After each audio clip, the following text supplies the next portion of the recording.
जय मसीह की, hallelujah, good morning. और हर एक दिन परमेश्वर का अनुग्रह नया होता है, तो इस सुबह और उसका अनुग्रह, उसका अभिषेक, उसकी उपस्थिति सब कुछ नया है। तो ये बहुत आनंद की बात है कि हम परमेश्वर की उपस्थिति में हर सुबह, तो हम आप सभी का स्वागत करते हैं पवित्र आत्मा की पाठशाला में। और जैसे प्रभु के दास भविष्यवक्ता इज़ेकियल फ्रांसिस और जो स्कूल के लिए उन्हें वादा मिला कि पवित्र आत्मा तुम पर उतरेगा और तुम भविष्यवाणी करोगे और तुम परिवर्तित होकर और ही मनुष्य हो जाओगे। और ये एक दिन का कार्य नहीं है, पर ये प्रतिदिन आपके जीवन में होगा। और ये पवित्र आत्मा से भरा हुआ जीवन एक दिन का काम नहीं है। और देखिए, इस एक महीने में, और आप जब तक स्कूल ख़त्म नहीं करेंगे, और ये स्कूल आपके जीवन भर चलता रहेगा। और देखिए, परमेश्वर की योजना और मेरे और आपके जीवन के लिए योजना है कि हम आत्मा में प्रतिदिन जिए।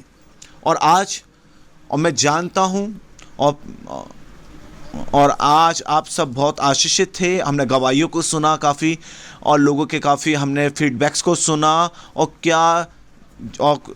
जो कुछ टेक्निकल इश्यूज थे कल, पर उन सारी बातों के बावजूद भी परमेश्वर हमारी अगुवाई की। और चिंता मत करें, पर ज़्यादा प्रार्थना करें। और शैतान परमेश्वर के वचन को पसंद नहीं करता है, और वो नहीं चाहता कि परमेश्वर का वचन लोगों के हृदय में। चुनौतियाँ रहती हैं, पर हम उसके ऊपर विजय प्राप्त करते हैं। हालेलुया। और देखिए, चुनौतियाँ आती हैं तो निराश ना होए और परेशान ना होए, प्रार्थना करें, प्रभु की स्तुति करें।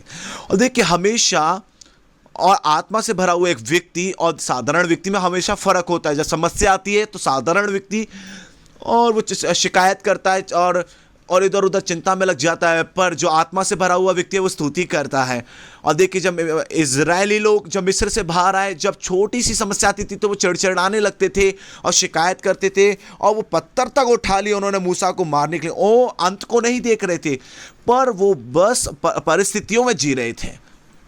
हमेशा देखिए, जो हमारा दिमाग है, जो शारीरिक लोग हैं, और देखिए प्राण से चलाए जाने वाले लोग, वो हमेशा और वो अपनी अभी की परिस्थितियों में जीते हैं। पर एक आत्मा से भरा हुआ व्यक्ति, परमेश्वर के द्वारा बुलाया हुआ व्यक्ति, वो हमेशा और वो उस मंजिल को देखता है और सारी परेशानियों को भूल कर आगे बढ़ता है। परेशानी वहां है, और देखिए काफ़ी दिक्कतें वहाँ हैं और समस्या वहाँ है, पर मेरे पास एक मंजिल है जिसको और मैं उसकी ओर बढ़े चला जा रहा हूँ, और मैं सब कुछ पीछे छोड़कर मैं आगे बढ़ रहा हूँ। और इस सुबह के समय पवित्र आत्मा आपसे वही बात कह रहा है। हो सकता है आज आप और कल आप कह रहे हो बहुत सारी समस्या हो, और आज नई चुनौतियाँ आपके जीवन। देखिए, मसीह जीवन प्रतिदिन मसीह जीवन हमेशा चुनौतियों से मिलना और चुनौतियों का सामना करना है, क्योंकि ये दिन है जो प्रभु ने बनाया है, और हम उसमें आनंदित होंगे। आमीन। जब आप सुबह उठें, और कल मेरी पत्नी ने बताया आपको पवित्र आत्मा के बपतिस्मा के विषय में, हम आपको उत्साहित करते कि आप अन्य भाषा में प्रार्थना करें, सुबह अन्य भाषा में प्रार्थना करें। और देखिए, हमें अलग अलग प्रकार की आदतें होती हैं किसी व्यक्ति के ऊपर काम करना। कुछ लोग सोने नहीं जाते, 12 बजे से पहले सोते ही नहीं है, वो हमेशा रात के सोने वाले लोग हैं। और कुछ लोग ऐसे होते हैं जल्दी सोने लग जाते हैं, तो सुबह जल्दी भी उठते हैं। और देखिए, मैं जल्दी सुबह उठने वालों की अच्छी तरफदारी नहीं कर रहा, पर मैं आपको बताना चाह रहा हूँ। और देखिए, कहीं ना कहीं बैलेंस होना चाहिए।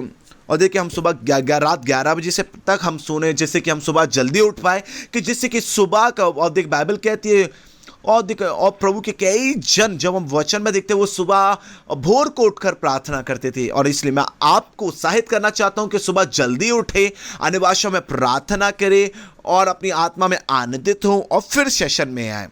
और फिर क्या होगा, और जो आप प्राप्त कर रहे हैं, ग्रहण कर रहे हैं, वो सीधा आपके हृदय में जाएगा।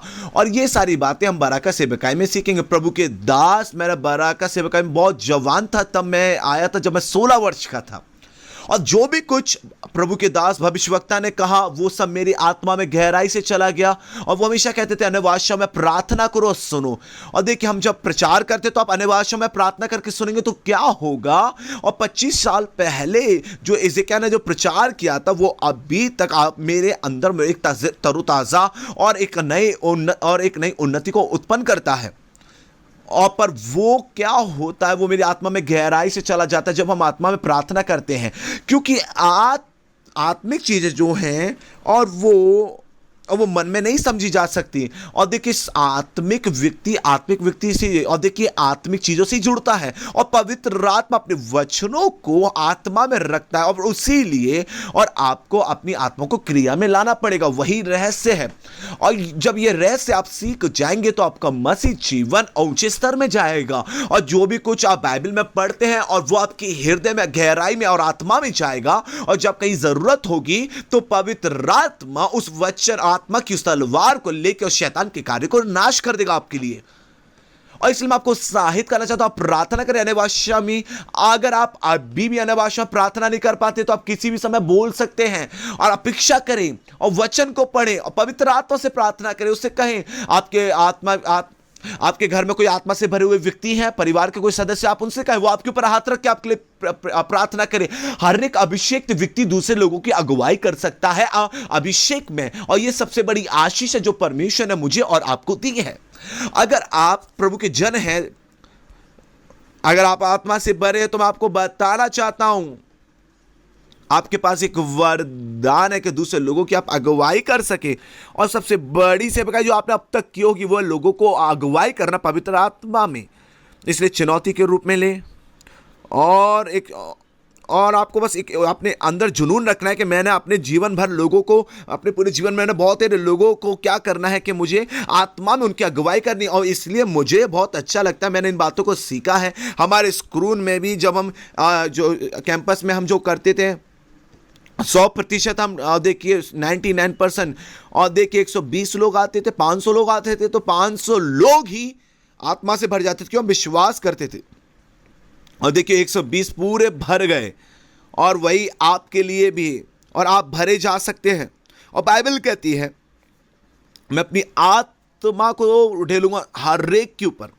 और बहुत सारे लोग कहते हैं भाई, और मेरे अंदर बुरी आदतें हैं और मैं उनसे बाहर आना चाहता हूँ। मैंने बहुत सारे लोगों की मदद की और मैं उस गंदी आदत को मैं छोड़ना चाहता हूँ और पवित्र आत्मा को ग्रहणना चाहता हूँ। मैं उनसे कहता हूँ अरे तुम पुरानी उन बातों को छोड़ ही नहीं पाओगे और पवित्र आत्मा आएगा ना। और कुछ लोग कह रहे हैं मैं पवित्र इसलिए नहीं जी रहा हूँ कि पवित्र आत्मा मैं नहीं जी रहा हूँ तो पवित्र आत्मा कभी नहीं आ सकता। नहीं भाई, इसको उल्टा है। जब पवित्र आत्मा आपके जीवन में आएगा तभी आप पवित्र जीवन जी पाएंगे। और इसलिए मैं आपको उत्साहित करना चाहता हूँ, अगर आप हारे हुए, निराश हैं, आपका हृदय टूटा हुआ है, आपको नकारे हुए हैं, अगर आप कहें मुझे नहीं पता, मुझे मेरा कोई भविष्य नहीं दिख रहा, तो आप एकदम सही व्यक्ति हैं कि पवित्र आत्मा आपको भरे। और पवित्र आत्मा आपकी कमजोरियों से आपके ऊपर आकर्षित होता है। और देखिए मैंने आपको क्या बता रहा हूं, जब आप टूटे हुए होते हैं, जब आप निराश होते हैं, तो पवित्र आत्मा उस भाग को आप भरना चाहता है कि उसको आप में बलवंत बना दे। और आप जब नीचे होते, धीमे होते, जब टूटे हुए होते, तब भी पवित्र आत्मा आपको भरना चाहता है। और मैं आपको उत्साहित करना चाहता हूं, और वो आपको बल देगा, और वो आपकी उत्साह करेगा आपको, और आपको परिवर्तित करके और मजबूत बनाएगा। इसलिए पवित्र आत्मा की पाठशाला में स्वागत है। रब ला बला लमा। और आइए हम सब कुछ मिनट के लिए अन्य भाषा में प्रार्थना करेंगे। ओ मर्राखंडा लबा शबडरररररबा लबा ररररमलमा शकदरररनमदरररनमा शकदरररना। और अपने मुंह को खोलें और हर एक जन अन्य भाषा में प्रार्थना। Labruna wadara mashianda reklia roda lamadara babashia badara lianda rashudarana bababa rabala bashiana नमा। ये सभी प्रार्थना करें और हर एक शब्द को बोले साफ साफ। कुछ लोग अपने मुंह को नहीं खोलते हैं, और पर मैं चाहता हूं देखिए हम मुंह को खोलकर भी प्रार्थना कर सकते हैं। अपने मुंह को और पूरा खोलकर राबला माशियान ताला बा रिकले मदोर रंदला लिब्रा नमा शब्द बा रबला मदाला बा दकाटा बाला बा लाला बा कूटा रबाडा बाबा राबाशिया लाला बा खाता रोश और अन्य भाषा प्रार्थना। और देखिए धीरे धीमे अन्य भाषा प्रार्थना करके और वचन को सुने। और आज एक बहुत महत्वपूर्ण विषय के ऊपर मैं आपसे, और एक बहुत महत्वपूर्ण प्रकाशन कहूँ मैं, और जो आपके जीवन को हमेशा के लिए परिवर्तित कर देगा। और एक विश्वासी होने के नाते और एक प्रभु के दास होने के नाते, और जो भी आपकी बुल्लाहट क्यों ना हो, पर ये सत्य जब आप इसे समझेंगे तो आपकी सेवकाई और आपका जीवन परिवर्तित हो जाएगा, और मसीह जीवन आपका परिवर्तित हो जाएगा। आपकी असफलता का जीवन एक सफलता में विजयी जीवन हो जाएगा, और सामर्थ आपके द्वारा बहेगी। आपको पता है, और कैसे हम पवित्र आत्मा के वरदानों को हम कैसे अपने द्वारा इस्तेमाल कर सकते हैं। आप क्यों असफल होते हैं अपने जीवन में, और देखिए आप अपनी समस्या को तो दूर कर लेते हैं, और ये सत्य जो है, ये प्रकाशन हुई जो आपके जीवन को और पूरा परिवर्तित करेगा। जब आप हार जाते हैं और आपकी सेवकाई, आपका जीवन परिवर्तित हो जाएगा, फिर आप आसानी से दूसरे लोगों की अगुवाई कर सकते हैं, और आप पता चल जाएगी ये व्यक्ति इस भाग में इसके ऊपर हमले हो रहे हैं, और ये ऐसा एक सत्य है और एक ऐसा गहरा सत्य है। और जिस दिन मैंने इस सत्य को समझा और मेरा जीवन परिवर्तित हो गया, मैं जानता था कि कहां पर मैं असफल हुआ और मैं कैसे उसे बाहर निकला, मुझे पता है। और यही वो सत्य है। और जब आप इस सत्य को जान जाएंगे, उसका विषय है आत्मा, प्राण और देह। और देख भाई, आप, मैं तो ये इस बारे में पता है, पर आप क्या बता रहे हो इसके विषय में, आप इतने बारे में क्यों बता रहे हो? और ये बहुत महत्वपूर्ण सत्य है, मैं आपको बता रहा हूं, ये बहुत बहुत बहुत महत्वपूर्ण है। अगर आप एक कार को खरीदते हैं, अगर आपको पता नहीं कि कार को कैसे चलती है, तो आप कार को इस्तेमाल नहीं कर सकते। उसी प्रकार अगर कार में कोई दिक्कत आएगी, उदाहरण के लिए, और मेरे पास फोर्ड की कार है, अगर उस फोर्ड कार में कोई दिक्कत हो गई और मैं क्या मारुति सुजुकी के सेंटर में लेके जाऊंगा, और देखिए फोर्ड कार की कंपनी वाले ही उसको सही कर सकते हैं, समझ सकते हैं, क्योंकि जो बनाने वाले हैं वही जानते हैं कि उसको कैसे ठीक करें। और आपका बनाने वाला कौन है और आपका सृष्टिकर्ता कौन है? हमारा पिता परमेश्वर। वही जानता है कि कैसे आपकी समस्याओं को दूर करे और कैसे हम जाने कि उस चीज़ों के विषय में। और देखिए किसी भी चीज़, और देखिए आप किताब, हर एक चीज़ के साथ आपको एक किताब मिलती है, गाइड मिलती है, जिससे आपको पता चलता है इसको ऐसे इस्तेमाल करना है, इसको ऐसे खोलना है, इसको ऐसे जोड़ना है। हर एक चीज़ उस मैनुअल में लिखा होता है। और हमारे हाथ में परमेश्वर के वचन उसने हमें दिया, वो वचन ही और हमारी वो मैनुअल है, वो सब कुछ परिवर्तित करने वाला। और समस्या क्या है, हम जो लोग नाश होते हैं क्योंकि उनके पास ज्ञान नहीं है। ज्ञान ना होने के कारण लोग नाश हो रहे हैं। जब हम ज्ञान के विषय में बात करते हैं तो हम सोचते हैं वो मेरे पास ज्ञान है, मैंने बहुत पढ़ाई की है, मैंने साइंस और विज्ञान सब पढ़ा है। और देखिए वो तो इंद्रियों का ज्ञान है, दिमाग का ज्ञान है, पर मैं आपको प्रकाशन के ज्ञान के विषय में बात कर रहा हूं। जब ये ज्ञान आएगा तो हमारा जीवन ऊंचे स्तर में चला जाएगा। और आज मैं आपको आत्मा, प्राण और देह के विषय में बताऊंगा। और देखिए, अगर आप कुछ वचन में कुछ भी समझना है तो आपको उत्पत्ति में जाना पड़ता है। वचन से आप मनुष्य के बारे में जानेंगे, और अगर आप मनुष्य के बारे में जानना चाहते हैं तो मनुष्य की सृष्टि के विषय में आपको जानना पड़ेगा, कैसे परमेश्वर ने मनुष्य को बनाया, आपको वो पता है। उत्पत्ति 2 अध्याय में और 7वें वचन में जैसा लिखा है कि परमेश्वर ने मनुष्य को इस मिट्टी से बनाया, और इस धरती की मिट्टी से। और देख, प्रभु के दास, प्रभु के भविष्यवक्ता हमेशा कहते हैं, आप जो भी कोई ना क्यों, आप कहीं भी क्यों ना हो और किसी भी समाज के क्यों ना हो, सब मिट्टी से ही बने हैं। और कुछ लोग काले हो, कुछ काले हो, कुछ भूरे हो, पर सब मिट्टी हैं, सिर्फ मिट्टी हैं। और देखिए परमेश्वर ने जब तक उस मनुष्य के, और देखिए मनुष्य के जब तक नथनों में फूका नहीं, जब देखिए आपने देखा होगा जब साड़ी की दुकान पे जाते तो वहाँ पुतला खड़ा रहता है, और वो एक पुतला ही है, और बस एक मिट्टी का बना हुआ पुतला ही है। और देखिए परमेश्वर महिमा, और उसकी महिमा से, और उसका जो पद में, अरे आपने कुछ भी ज्ञान हो, आपने कितना भी पैसा आपके पास हो बैंक में, कितना भी ज्ञान हो, कितनी डिग्रियां हो, किस समाज से हो, सब कुछ बेकार है, व्यर्थ है। और वचन में, और देखिए घमंड की जब भी बात वचन में आई है तो वो कुछ नहीं, आप किसी भी बात पर घमंड नहीं कर सकते क्योंकि वो मिट्टी है। और देखिए, और अगर आप देखें, और देखिए परमेश्वर ने उसके नथनों में फूंका, और सर्वशक्तिमान परमेश्वर ने, और उसने स्वर्ग और पृथ्वी को बनाया, और उसने हर एक सृष्टि को अपने वचन के और बनाया। और जैसे परमेश्वर ने बोला, हाथी और पक्षी और जितने भी जानवर देखते मजबूत और बलवंत जानवरों को देखते वो सब बन गए। पर मनुष्य के लिए परमेश्वर ने, और उस सृष्टि को बनाने के लिए वो आया स्वयं, और उसने मिट्टी को लेकर पुतला मनुष्य को बनाया अपने स्वरूप और अपनी समानता में, और उसके नथनों में फूंका। और बाइबल बताती मनुष्य एक जीवित प्राणी बन गया। और क्या हुआ जब परमेश्वर ने श्वास को फूंका, और कुछ परमेश्वर में से मनुष्य के अंदर आ गया, और वो क्या है, और वो है आत्मा। और आपकी आत्मा, मेरी आत्मा, वो परमेश्वर की ओर से आई है। और आदम की जो आदम के अंदर परमेश्वर ने उसकी नथनों से फूका, तो परमेश्वर के अंदर से मनुष्य के अंदर कुछ आ गया, और वही, और देखिए वो स्वर्गीय भाग था, और ये कुछ शारीरिक नहीं था। वो देखिए शरीर तो शारीरिक था, पर उसके अंदर जो आत्मा थी जो परमेश्वर के द्वारा की गई, अगर आप आखिरी उस भाग को देखेंगे, आदम परमेश्वर का पुत्र है। और हर एक भाषा में लिखा है आदम वो परमेश्वर का पुत्र है।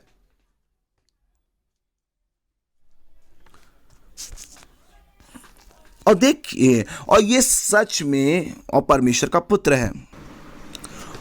और कैसे एजेकियेल ने इसकी उस दिन प्रचार किया, परमेश्वर का पुत्र। और परमेश्वर के पुत्र का मतलब क्या है? और कुछ परमेश्वर से मनुष्य के आदम के अंदर आ गया, और इसलिए वो परमेश्वर का पुत्र बन गया। मैं कल्पना नहीं कर सकता कैसा जीवन वो था। और वो परमेश्वर की महिमा में रहते थे आदम और हव्वा, और वो महिमा से भरे थे, इसलिए उन्हें पता नहीं चलता था कि वो बिना वस्त्र के हैं, क्योंकि वो पूरे रूप से उस आत्मिक वातावरण में थे, स्वर्गीय वातावरण में। और वो परमेश्वर का स्तर है, और हम वो परमेश्वर को इसलिए सुन पाते थे। और आदम का दिमाग जो है वो कितना शक्तिशाली था, अद्भुत था, कि उसने परमेश्वर ने सारे सृष्टि के जानवरों को लेकर, वो परमेश्वर ने कहा कि हम सबको नाम दे, और उन्हें सबको नाम दिया। क्यों? और देखिए कई बायोलॉजिस्ट आप देखें, अगर वो और देखिए 10 नेम 100 नेम और बता देंगे, कोई बायोलॉजिस्ट के पास आप जाएं, वैज्ञानिक के पास, तो पर मैं और आप भी, हम साधारण जानवरों के नाम भी नहीं बता पाएंगे हम, क्योंकि हमारा दिमाग एक सीमित हो गया, और पाप के कारण, मनुष्य के पाप के कारण। पर आदम का जो दिमाग सुपर दिमाग था। और आपको तो आत्मा, उसके अंदर आत्मा कैसी थी, और वो सोया, और परमेश्वर ने उसे सुला दिया, और परमेश्वर ने हव्वा को बनाया। और देखिए जब परमेश्वर ने हव्वा को उसके सामने लाया कि ये मेरी हड्डी की हड्डी और ये मेरे मांस का मांस है, और उसे कैसे पता चला था? वो तो सो रहा था, पर उसकी आत्मा जीवित थी, और उसकी आत्मा एक भविष्यसूचक आत्मा है, और वो परमेश्वर के समान था। वो देखिए जो भी कुछ होता है वो देख पा रहा था, वो जब सो रहा था, और वो जानता था उस समय के क्या जीवन में वो जी रहे हैं। महिमा वाला जीवन था मेरे प्रियो, वो बिल्कुल परमेश्वर जैसे थे। बाइबल कहती है परमेश्वर ने उन्हें अपने स्वरूप और अपनी समानता में बनाया। देखिए जो भी कुछ परमेश्वर ने किया, वो उनको परमेश्वर ने उसका अधिकार दिया। और देखिए जब तक मनुष्य बना नहीं, और देखिए परमेश्वर ने सबको नाम दिया, पर मनुष्य के बनाने के बाद और देखिए उसके बाद क्या, परमेश्वर राजा है, और हम उसके राजकुमार रानी हैं। उन्हें सामर्थ्य दी, और देखिए अधिकार को दिया, और उसकी आत्मा जो है राज्य करने, आदम की आत्मा जो है वो राज्य करने वाली आत्मा है, और उसने परिस्थितियों पर राज्य किया। और उसने, और बाइबल कहती है कि उसने हर एक चीज़ों के ऊपर राज्य किया। बाइबल क्या कहती है कि तू राज्य कर और हर एक बातों पर कब्जा कर। और यही मनुष्य ने किया, यही मनुष्य इसलिए बनाया गया, मनुष्य बनाया गया कि वो राज्य करे, शासन करे, और हमेशा राज्य की बुलाहट होती है। और देखिए मनुष्य एक, और देखिए आदम भी इस संसार का राजकुमार के रूप में बनाया गया था। और देखिए यूहन्ना में यीशु शैतान को राजकुमार बुलाते संसार के। और देखिए आप लूका 4:6 में पढ़ सकते हैं, जब यीशु की परीक्षा ले रहा था, और उसने कहा तू मेरी आराधना कर, तो ये सारी महिमा, सारा अधिकार जो इस संसार के मुझे दिया मैं तुझे दे दूंगा। और क्योंकि वो मुझे दिया गया है, और मैं जिसको चाहूं मैं उसे दे सकता हूं। देखिए शैतान, उसने उस अधिकार को ले लिया और आदम से ले लिया। वो मेरा आज का विषय नहीं है, मैं तो विश्वासियों का अधिकार है, पर मनुष्य की सृष्टि के विषय में आपको बता रहा था। और वो आपको कोई आने वाले दिनों में सिखाएगा, और वो आत्मा आपके जीवन को परिवर्तित करेगी। और आदम और हव्वा जो थे वो एक अलग स्तर में जीवन को जीते थे, और वो देखिए वो आत्मा के द्वारा उन पर कब्जा था। जैसे मैं आपको बता रहा था, मैं आपको बताता हूं, आत्मा, प्राण और देह। और मनुष्य जो है वो 3 चीजों से बना गया है, आत्मा, प्राण और देह। और देखिए हम आत्मिक मनुष्य हैं, हमारे पास एक प्राण है, और हम इस शरीर में रहते हैं। और देखिए सबसे पहला है आत्मा, फिर प्राण, फिर देह। और यही परमेश्वर ने, यही तरीका और यही परमेश्वर का रूप है। पहला थिस्सलुनीयों 5 उसका 23वां वचन पढ़े, और हम उसे पढ़ेंगे। और ये बहुत महत्वपूर्ण वचन है और आत्मिक संसार में। और देखिए शांति का परमेश्वर तुम्हें आपकी पूरी रीति से पवित्र कर दे, तुम्हारी आत्मा, प्राण और देह हमारे प्रभु यीशु मसीह के आने तक पूरे निर्दोष सुरक्षित रखे। और देखिए याद देखिए, सबसे पहले आत्मा लिखे, फिर प्राण, फिर देह।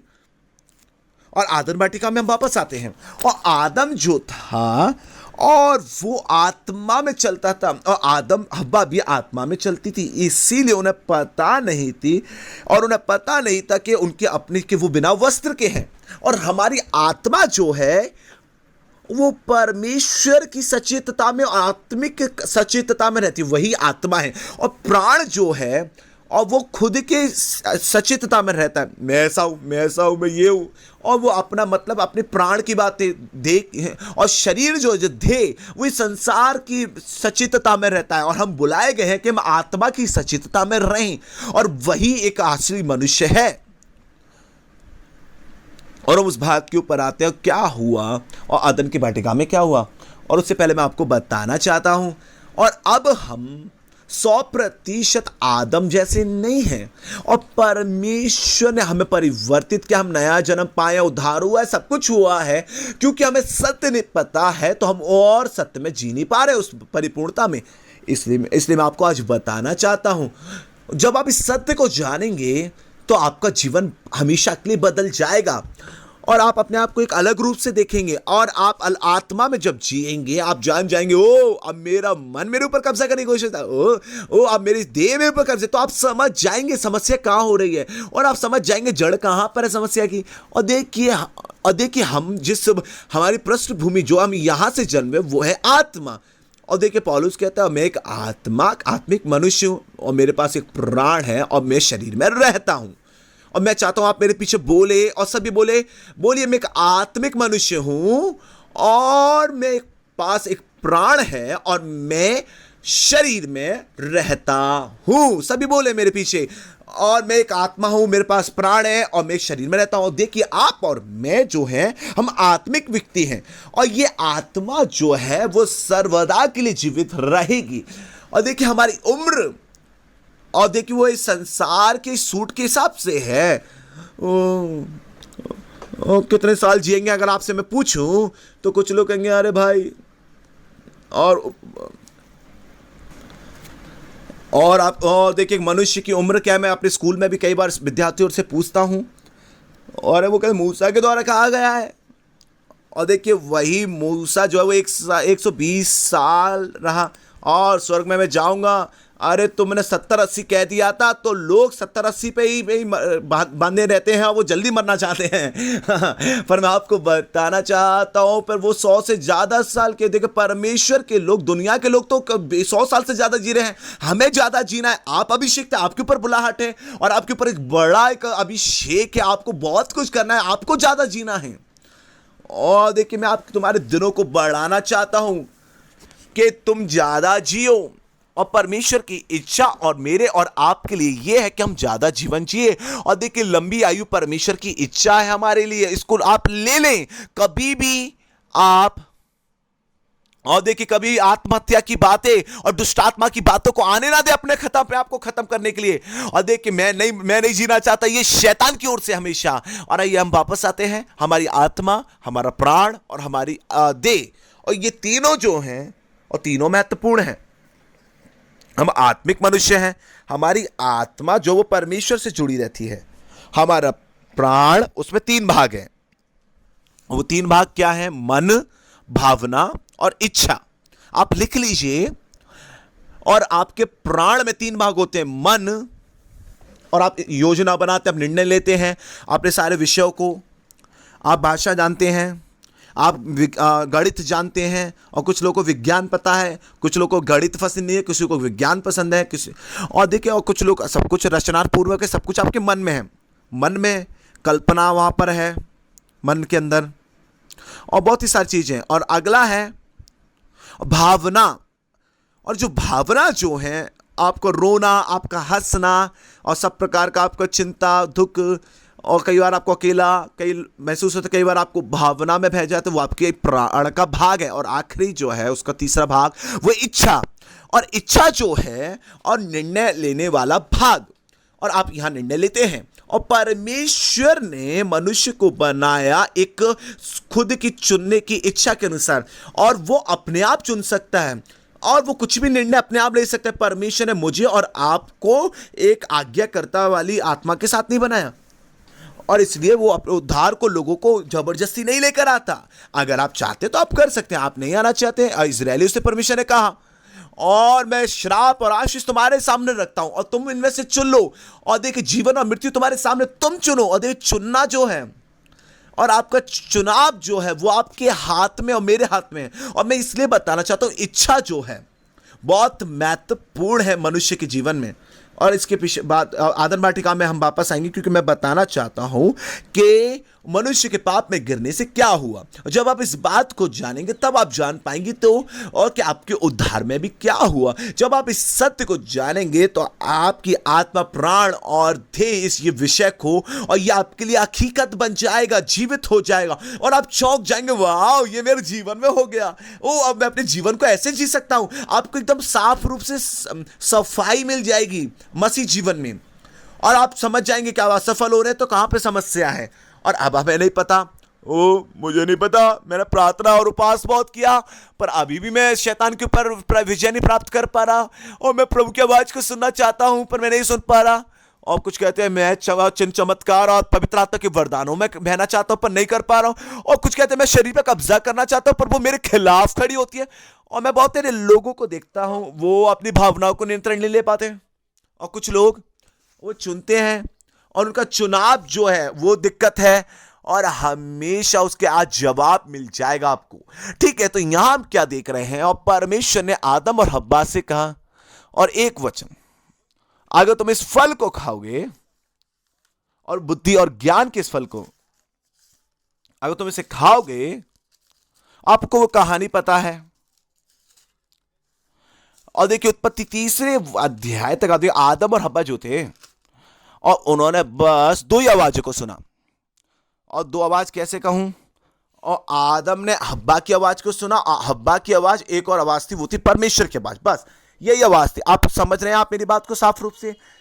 और आदम की आवाज, हव्वा की आवाज और परमेश्वर की आवाज, और यही तीनों आवाज अदन की वाटिका में थी। और मैं आपको भी बताना चाहता हूं, आप जब तक आप अपनी आवाज, परमेश्वर की आवाज है तो कोई दिक्कत नहीं है, पर जब दूसरी आवाज बाहर से आ जाती है तो फिर आपके परिवार में भी लड़ाइयां हो जाती है। आपको पता होगा, बाहर की आवाज को ना सुने, हमेशा बाहर की आवाज आपके परिवार को नाश करेगी, और कई बार परिवार टूट भी जाते हैं, मैंने देखा है, बहुत खतरनाक है ये भी।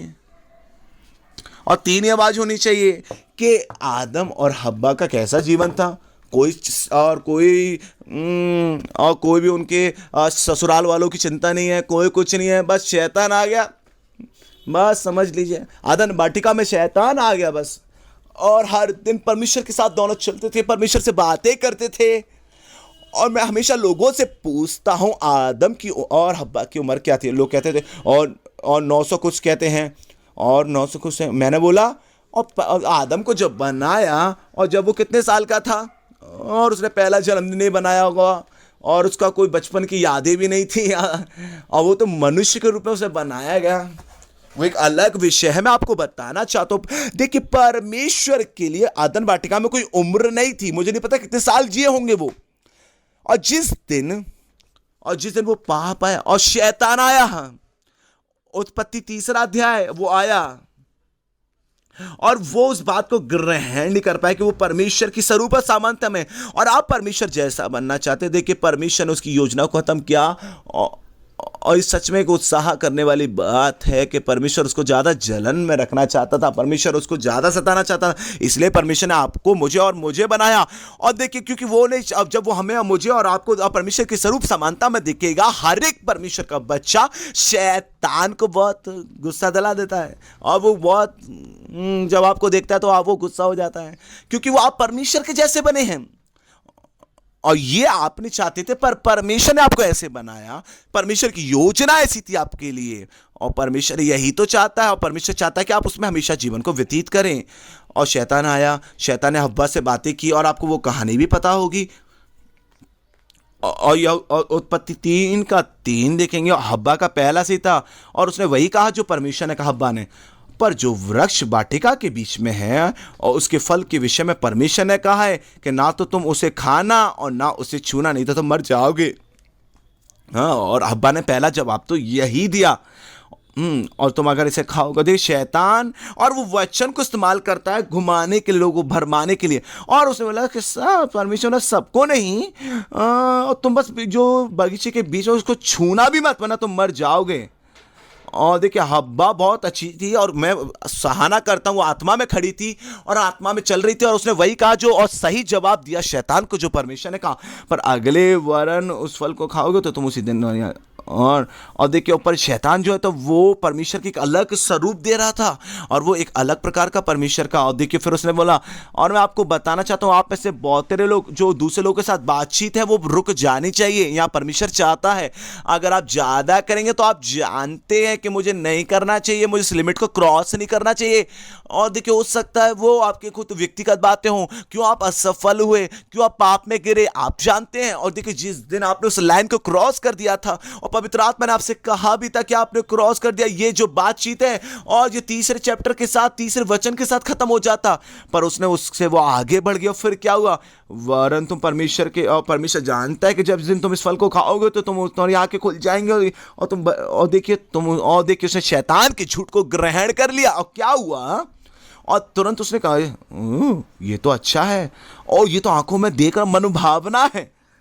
और उसने शैतान की आवाज को सुना, वो उसके प्राण में अच्छा लगा, और उसके अंदर तुरंत क्या, उसकी भावना उसकी। और देखिए हम क्यों कहते हैं मूवी ना देखे, पिक्चर मत देखो, और गलत चीजें मत देखो, गलत चित्र मत देखो। और कुछ लोग कहते हैं अरे हम तो अपने विषय, और भाई ये क्या तुम फालतू बात कर रहे हो, हम तो सब समझदार हैं, अरे हम तो टेक्निकल दुनिया में हैं और हम मॉडर्न जीवन जी रहे हैं। अरे गलत पिक्चर देखने में क्या गलत है, नहीं कुछ नहीं, आप देख सकते हैं, पर जो आप देखते हैं वही आपके प्राण में होता है, वही आपकी भावनाओं को उत्तेजित करता है, और वो आपके मन को भ्रष्ट कर देता है। फिर उसके बाद क्या होता है, जो आपने देखा था, जो आपने सुना था, और वही सीधे रूप से आपको वही करने में आपको जबरदस्ती करेगा। इसीलिए और समस्या आपके जीवन में, आप क्यों असफल होते हैं, और क्यों आप अपना समय ज्यादा मोबाइल के साथ खत्म करते हैं, और जो आप अविश्वासियों के साथ समय व्यतीत करते हैं, उन फालतू बातों के साथ,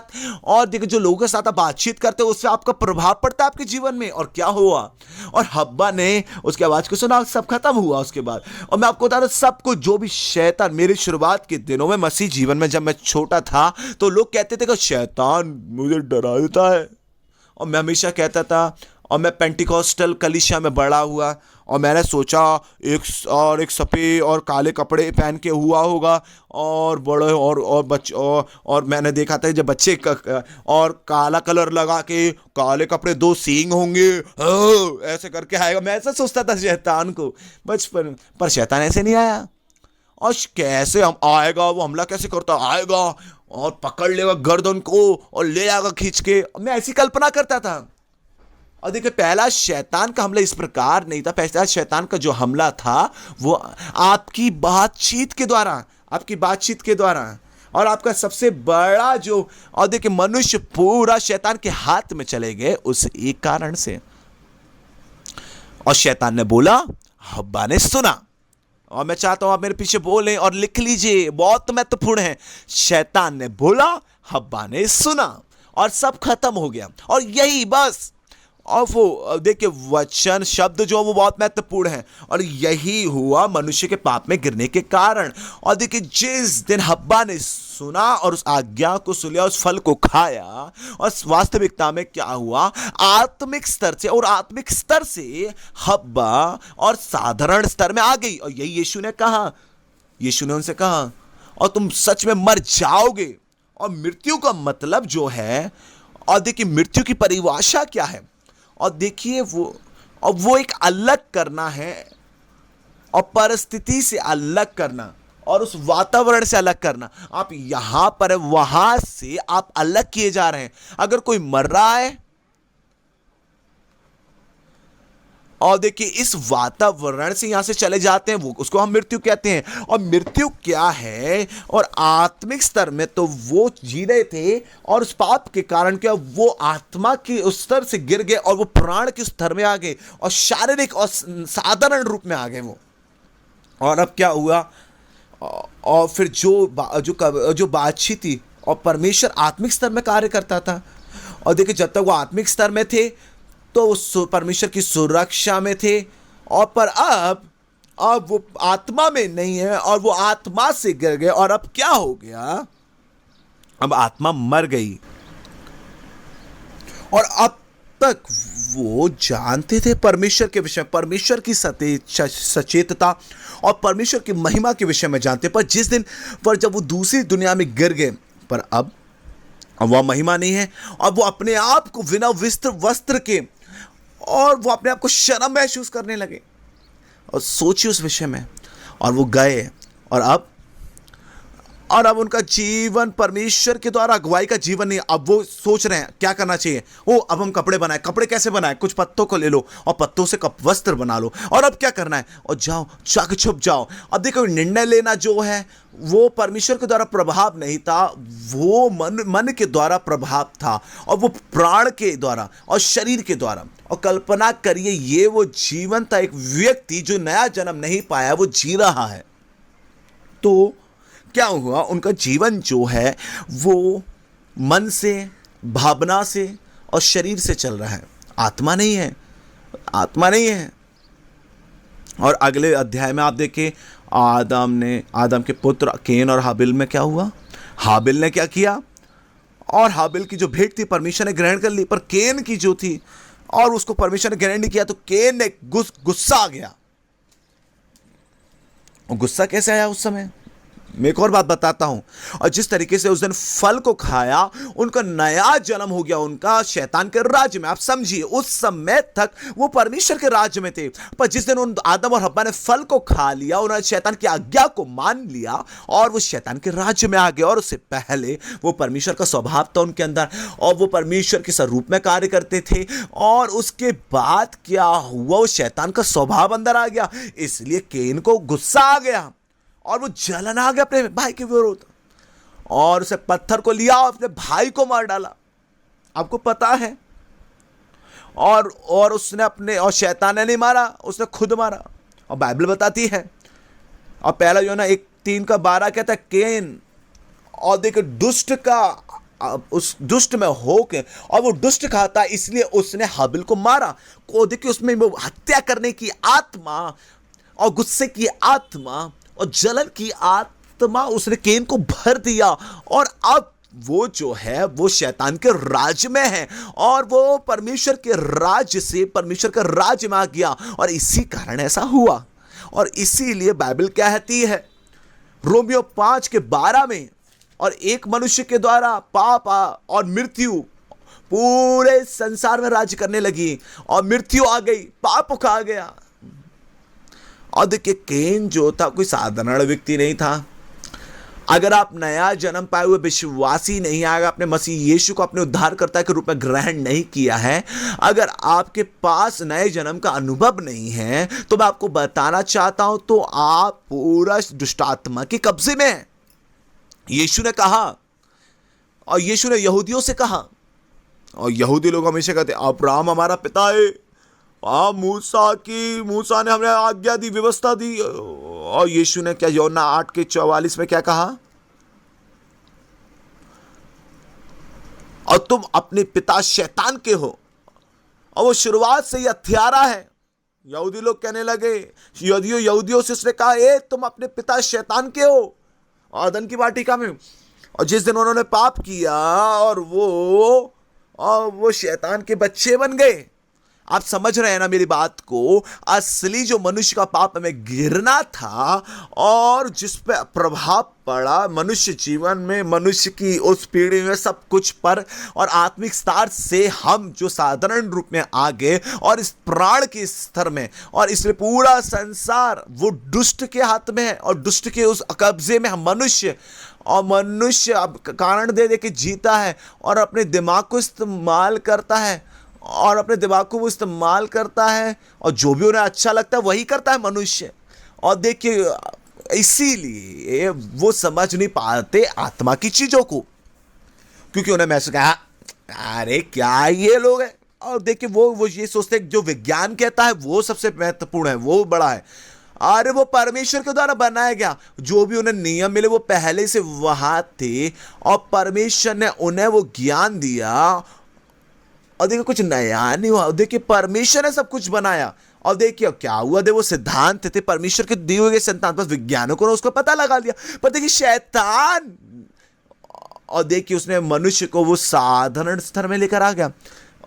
और उत्पत्ति 6वां अध्याय, और देखिए क्या हुआ, और परमेश्वर का जो प्रभाव था मनुष्य के साथ वो टूट गया। और उससे पहले वो आत्मा से चलते थे। आप वचन पर रोमियो 8 का 15 और 16 पढ़ सकते हैं। और जो आत्मा के चलाए चलते वो परमेश्वर के पुत्र हैं।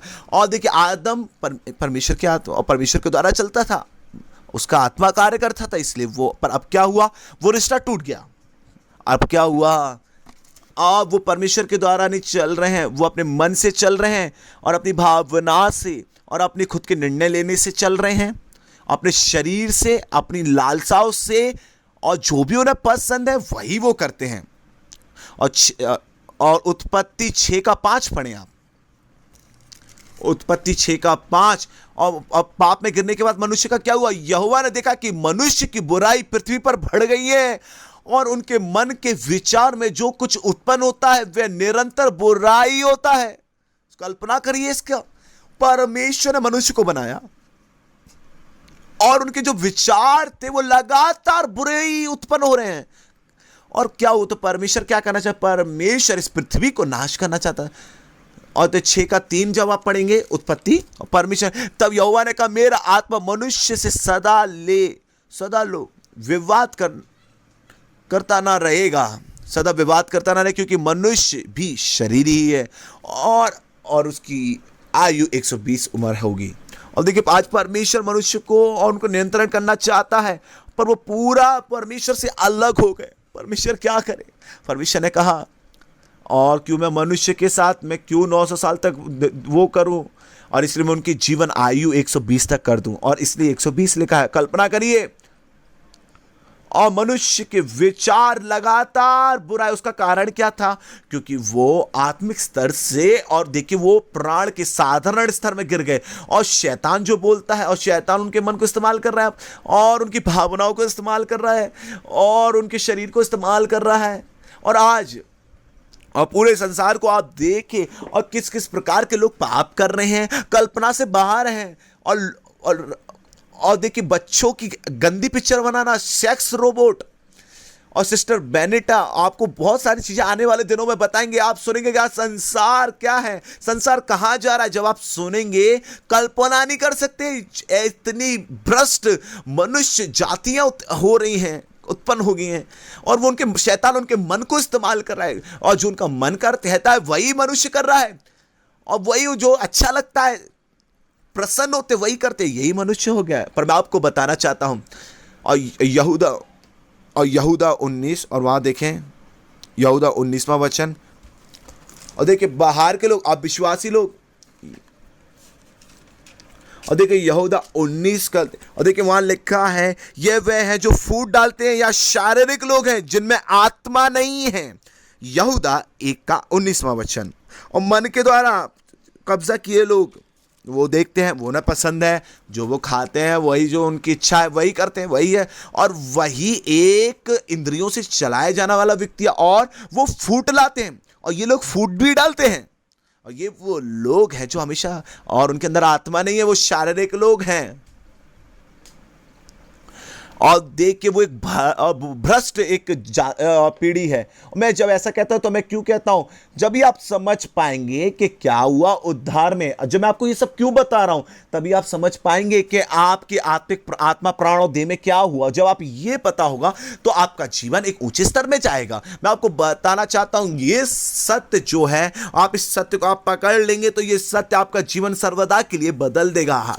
और बाइबल कहती है नीति वचन 20 का 27वां वचन, और मनुष्य का आत्मा और वो यहोवा का दीपक है, यहोवा का दीपक है। और देखिए परमेश्वर ने आपको आत्मा दी है कि आप हमारी अगुवाई करने, आदम और हव्वा ने, और उस आत्मा को गवा दिया, और वो नहीं जानते थे उन्होंने क्या कर दिया, और मनुष्य था और वो पूरी नाश हो गई, क्योंकि और वो जो परमेश्वर के साथ जुड़ाव था, परमेश्वर के साथ जुड़ाव चला गया। आप समझ रहे हैं मेरी बात को? आपके जीवन में हो सकता है आज, और जो भी कुछ जिस पे आप विजय नहीं प्राप्त कर रहे हैं, जहां असफल होते, उसका कारण यही है क्योंकि आप आत्मा को अनुमति नहीं दे रहे हैं। आप अपने दिमाग के द्वारा जीवन जी रहे हैं, आप अपनी भावनाओं से चले जा रहे हैं, आप खुद के निर्णय लेते हैं, और आप पवित्र आत्मा को प्रभाव डालने के लिए मदद नहीं कर रहे। कई बार आपका मन प्रभाव डाल देता है, कई बार आपकी भावना प्रभाव डाल देंगे, कई बार आपका शरीर का मुझे पसंद है, कर ले कर ले कर ले कर ले, कई आपका शरीर कहता है और आपकी इच्छा भी कहती है हाँ ठीक है ठीक है ठीक है, और फिर असफलता, दिक्कत, समस्या। इसलिए फिर अंत में पाप में आप जीवन व्यतीत करते हैं। और हम वापस आते हैं, और आत्मा, प्राण और देह के विषय में मैं एक आपको इंट्रोडक्शन दे रहा हूं, मनुष्य के पाप में गिरने से क्या हुआ। और देखिए आत्मा का नियंत्रण खत्म हो गया, मनुष्य जो था, और देखिए वो प्राण और शरीर के द्वारा अब जीवन जी रहा है। और आप जब तक आपने यीशु को ग्रहण नहीं किया, आप सिर्फ प्राण और शरीर के द्वारा जीवन जी रहे हैं, और इसलिए जो हम चाहते वो हम करते थे, कोई नियंत्रण नहीं था किसी का। और बाहर दुनिया को, लोगों को देखे, और देखिए जो उन्हें पसंद है वही करते हैं। और देखिए संसार के जो अब नए प्रकार के नियम है वो उन्हें नियंत्रण लेते हो सकता है, पर देखिए पर वो कुछ ना कुछ छुपके भी करते हैं, किसी ने कहा। और जो लोग जेल में डाले जाते हैं,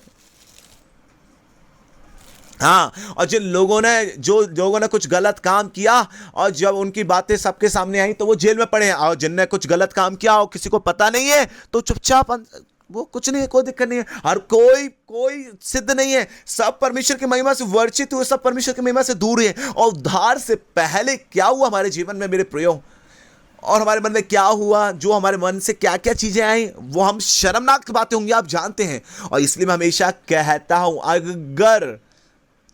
अगर एक स्क्रीन हो ना आपके दिमाग के सामने, जो भी हम सोचते हैं, अगर उसके सामने आ जाए तो सोचे क्या होगा। अगर कोई किसी का आदर नहीं होगा, कोई अच्छा बन ही नहीं पाएगा। और यही मनुष्य जीवन है, देखिए, पर परमेश्वर उसको बदल सकता है। क्या हुआ?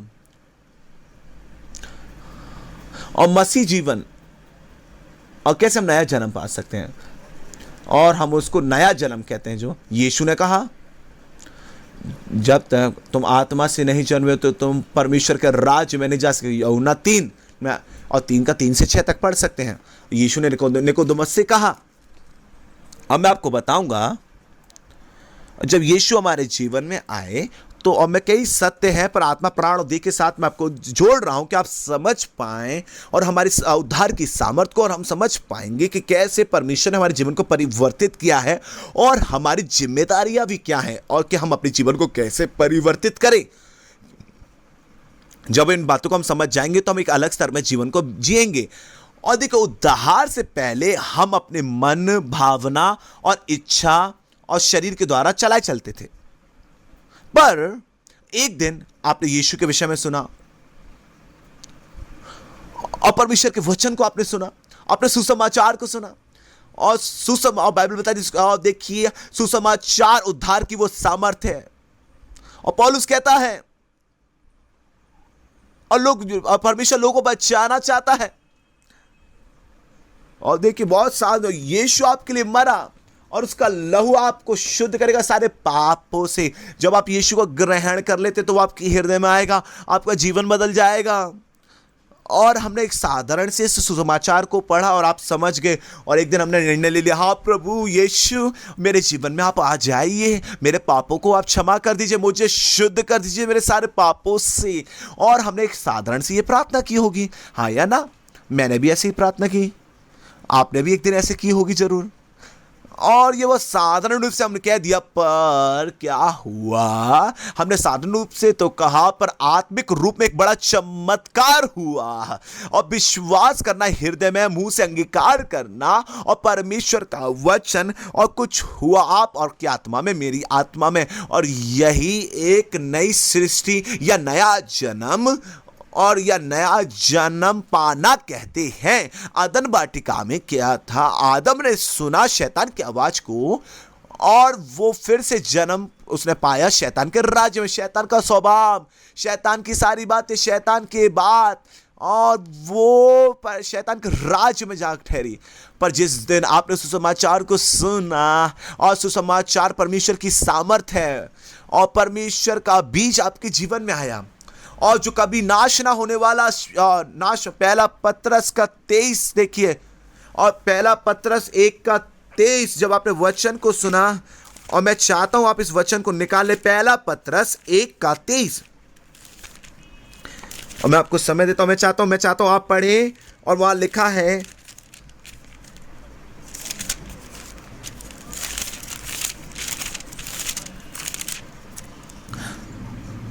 और हम पढ़ते हैं, और यह लिखा है 23वें वचन में, क्योंकि तुमने नाशवान नहीं पर अविनाशी बीज से परमेश्वर की जीवित और सदा ठहरने वाले वचन के द्वारा नया जन्म पाया है। और देखिए, सुसमाचार जो कभी अविनाशी बीज हमारे जीवन में बोया गया है, जो कभी नाश नहीं होगा, यही हुआ वाव।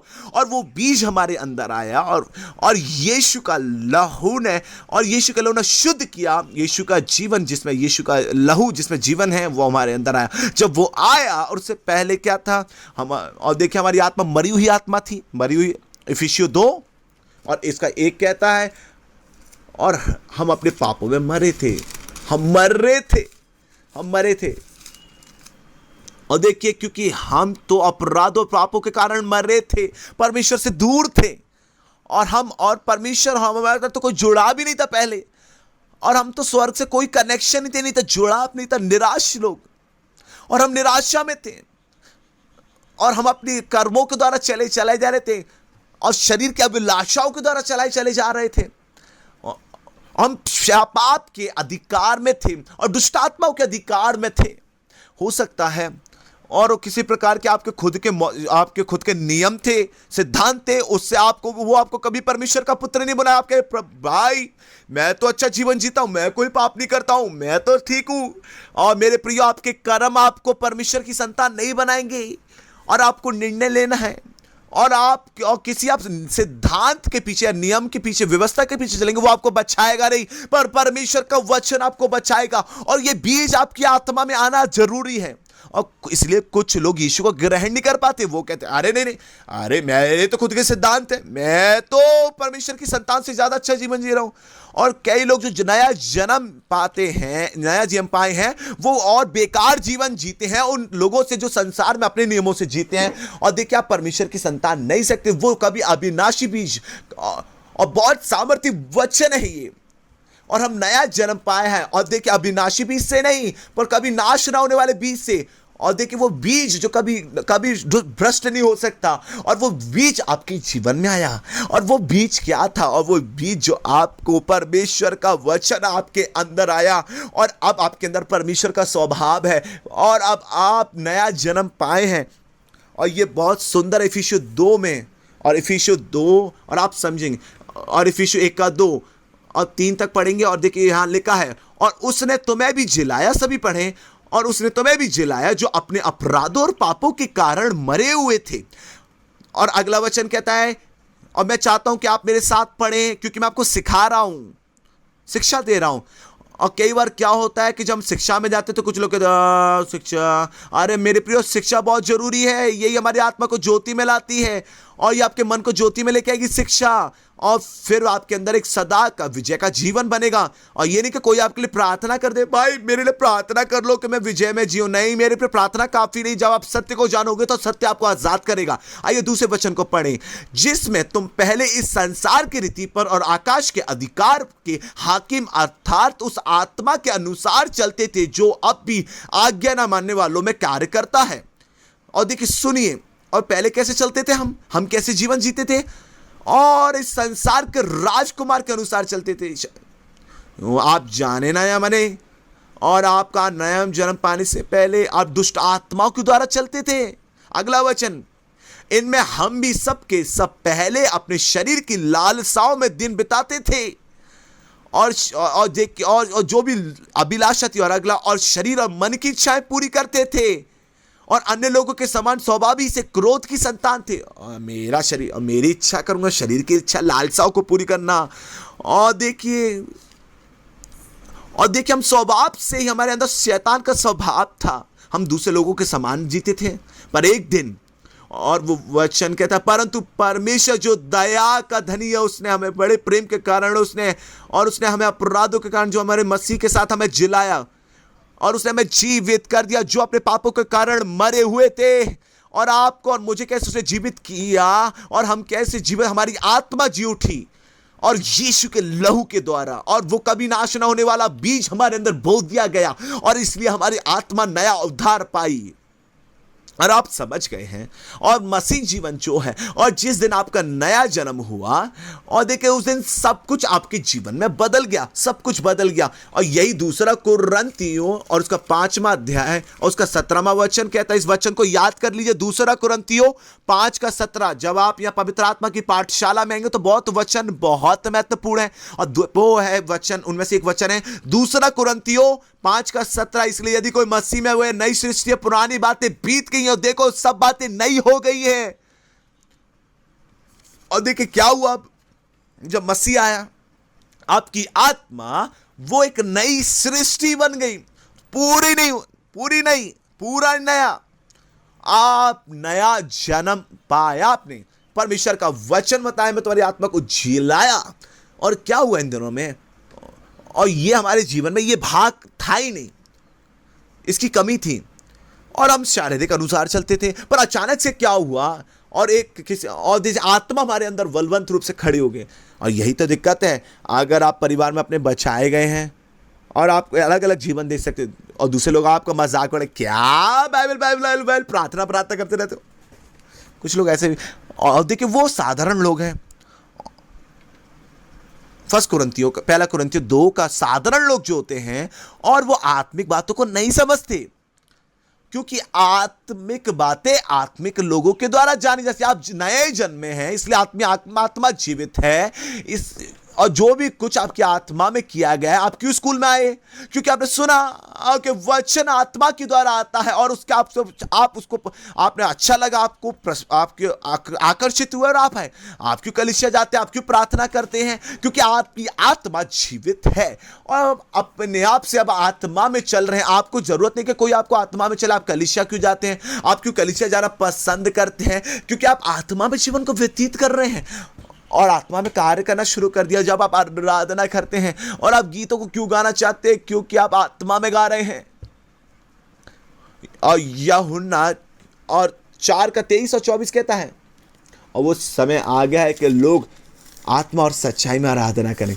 और फिलिपियों 3:3 कहता है कि हम आत्मा में आराधना करने के लिए बुलाए गए हैं। रोमियो 1:9 पौलुस कहता है, मैं परमेश्वर की सेवा करता हूं, जिसे और देखिए आत्मा के साथ उसके पुत्र के सुसमाचार की सेवा करता हूं, और आपकी आत्मा को पसंद है, और इसलिए आप गीत को डालते हैं, यूट्यूब पे आप गाना लगाते हैं, और आप आराधना करते हैं। आप जो भी करना चाहते हैं, आप रोए और महसूस करें प्रभु की उपस्थिति को, और स्वर्गीय वातावरण को क्यों महसूस करना चाहते हैं, क्योंकि हमारी आत्मा जीवित है। क्योंकि जब आप आराधना करते हैं तो आपकी आत्मा आराधना करने लगती है, आपकी आत्मा बलवंत है। इसलिए मसीह जीवन और देखिए स्तुति और आराधना बहुत महत्वपूर्ण है। इसीलिए, और यहां जब आप देखें, और हम शरीर में थे और मन के अनुसार चलते थे, और शरीर के अनुसार चलते, पर जिस दिन पवित्र आत्मा, और जब आपने सुसमाचार को सुना, आपकी आत्मा जी उठी, और क्या हुआ। और यही मसीह जीवन की सबसे मुख्य क्लाइमैक्स आता है, मैं कहूँ। और जब तक क्या था, और जब तक नया जन्म नहीं पाया था,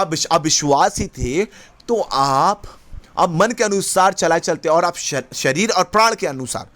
पर अचानक से क्या हुआ, और आत्मा खड़ी हो गई, और वही अब सारी बातों को अगुवाई करेगी।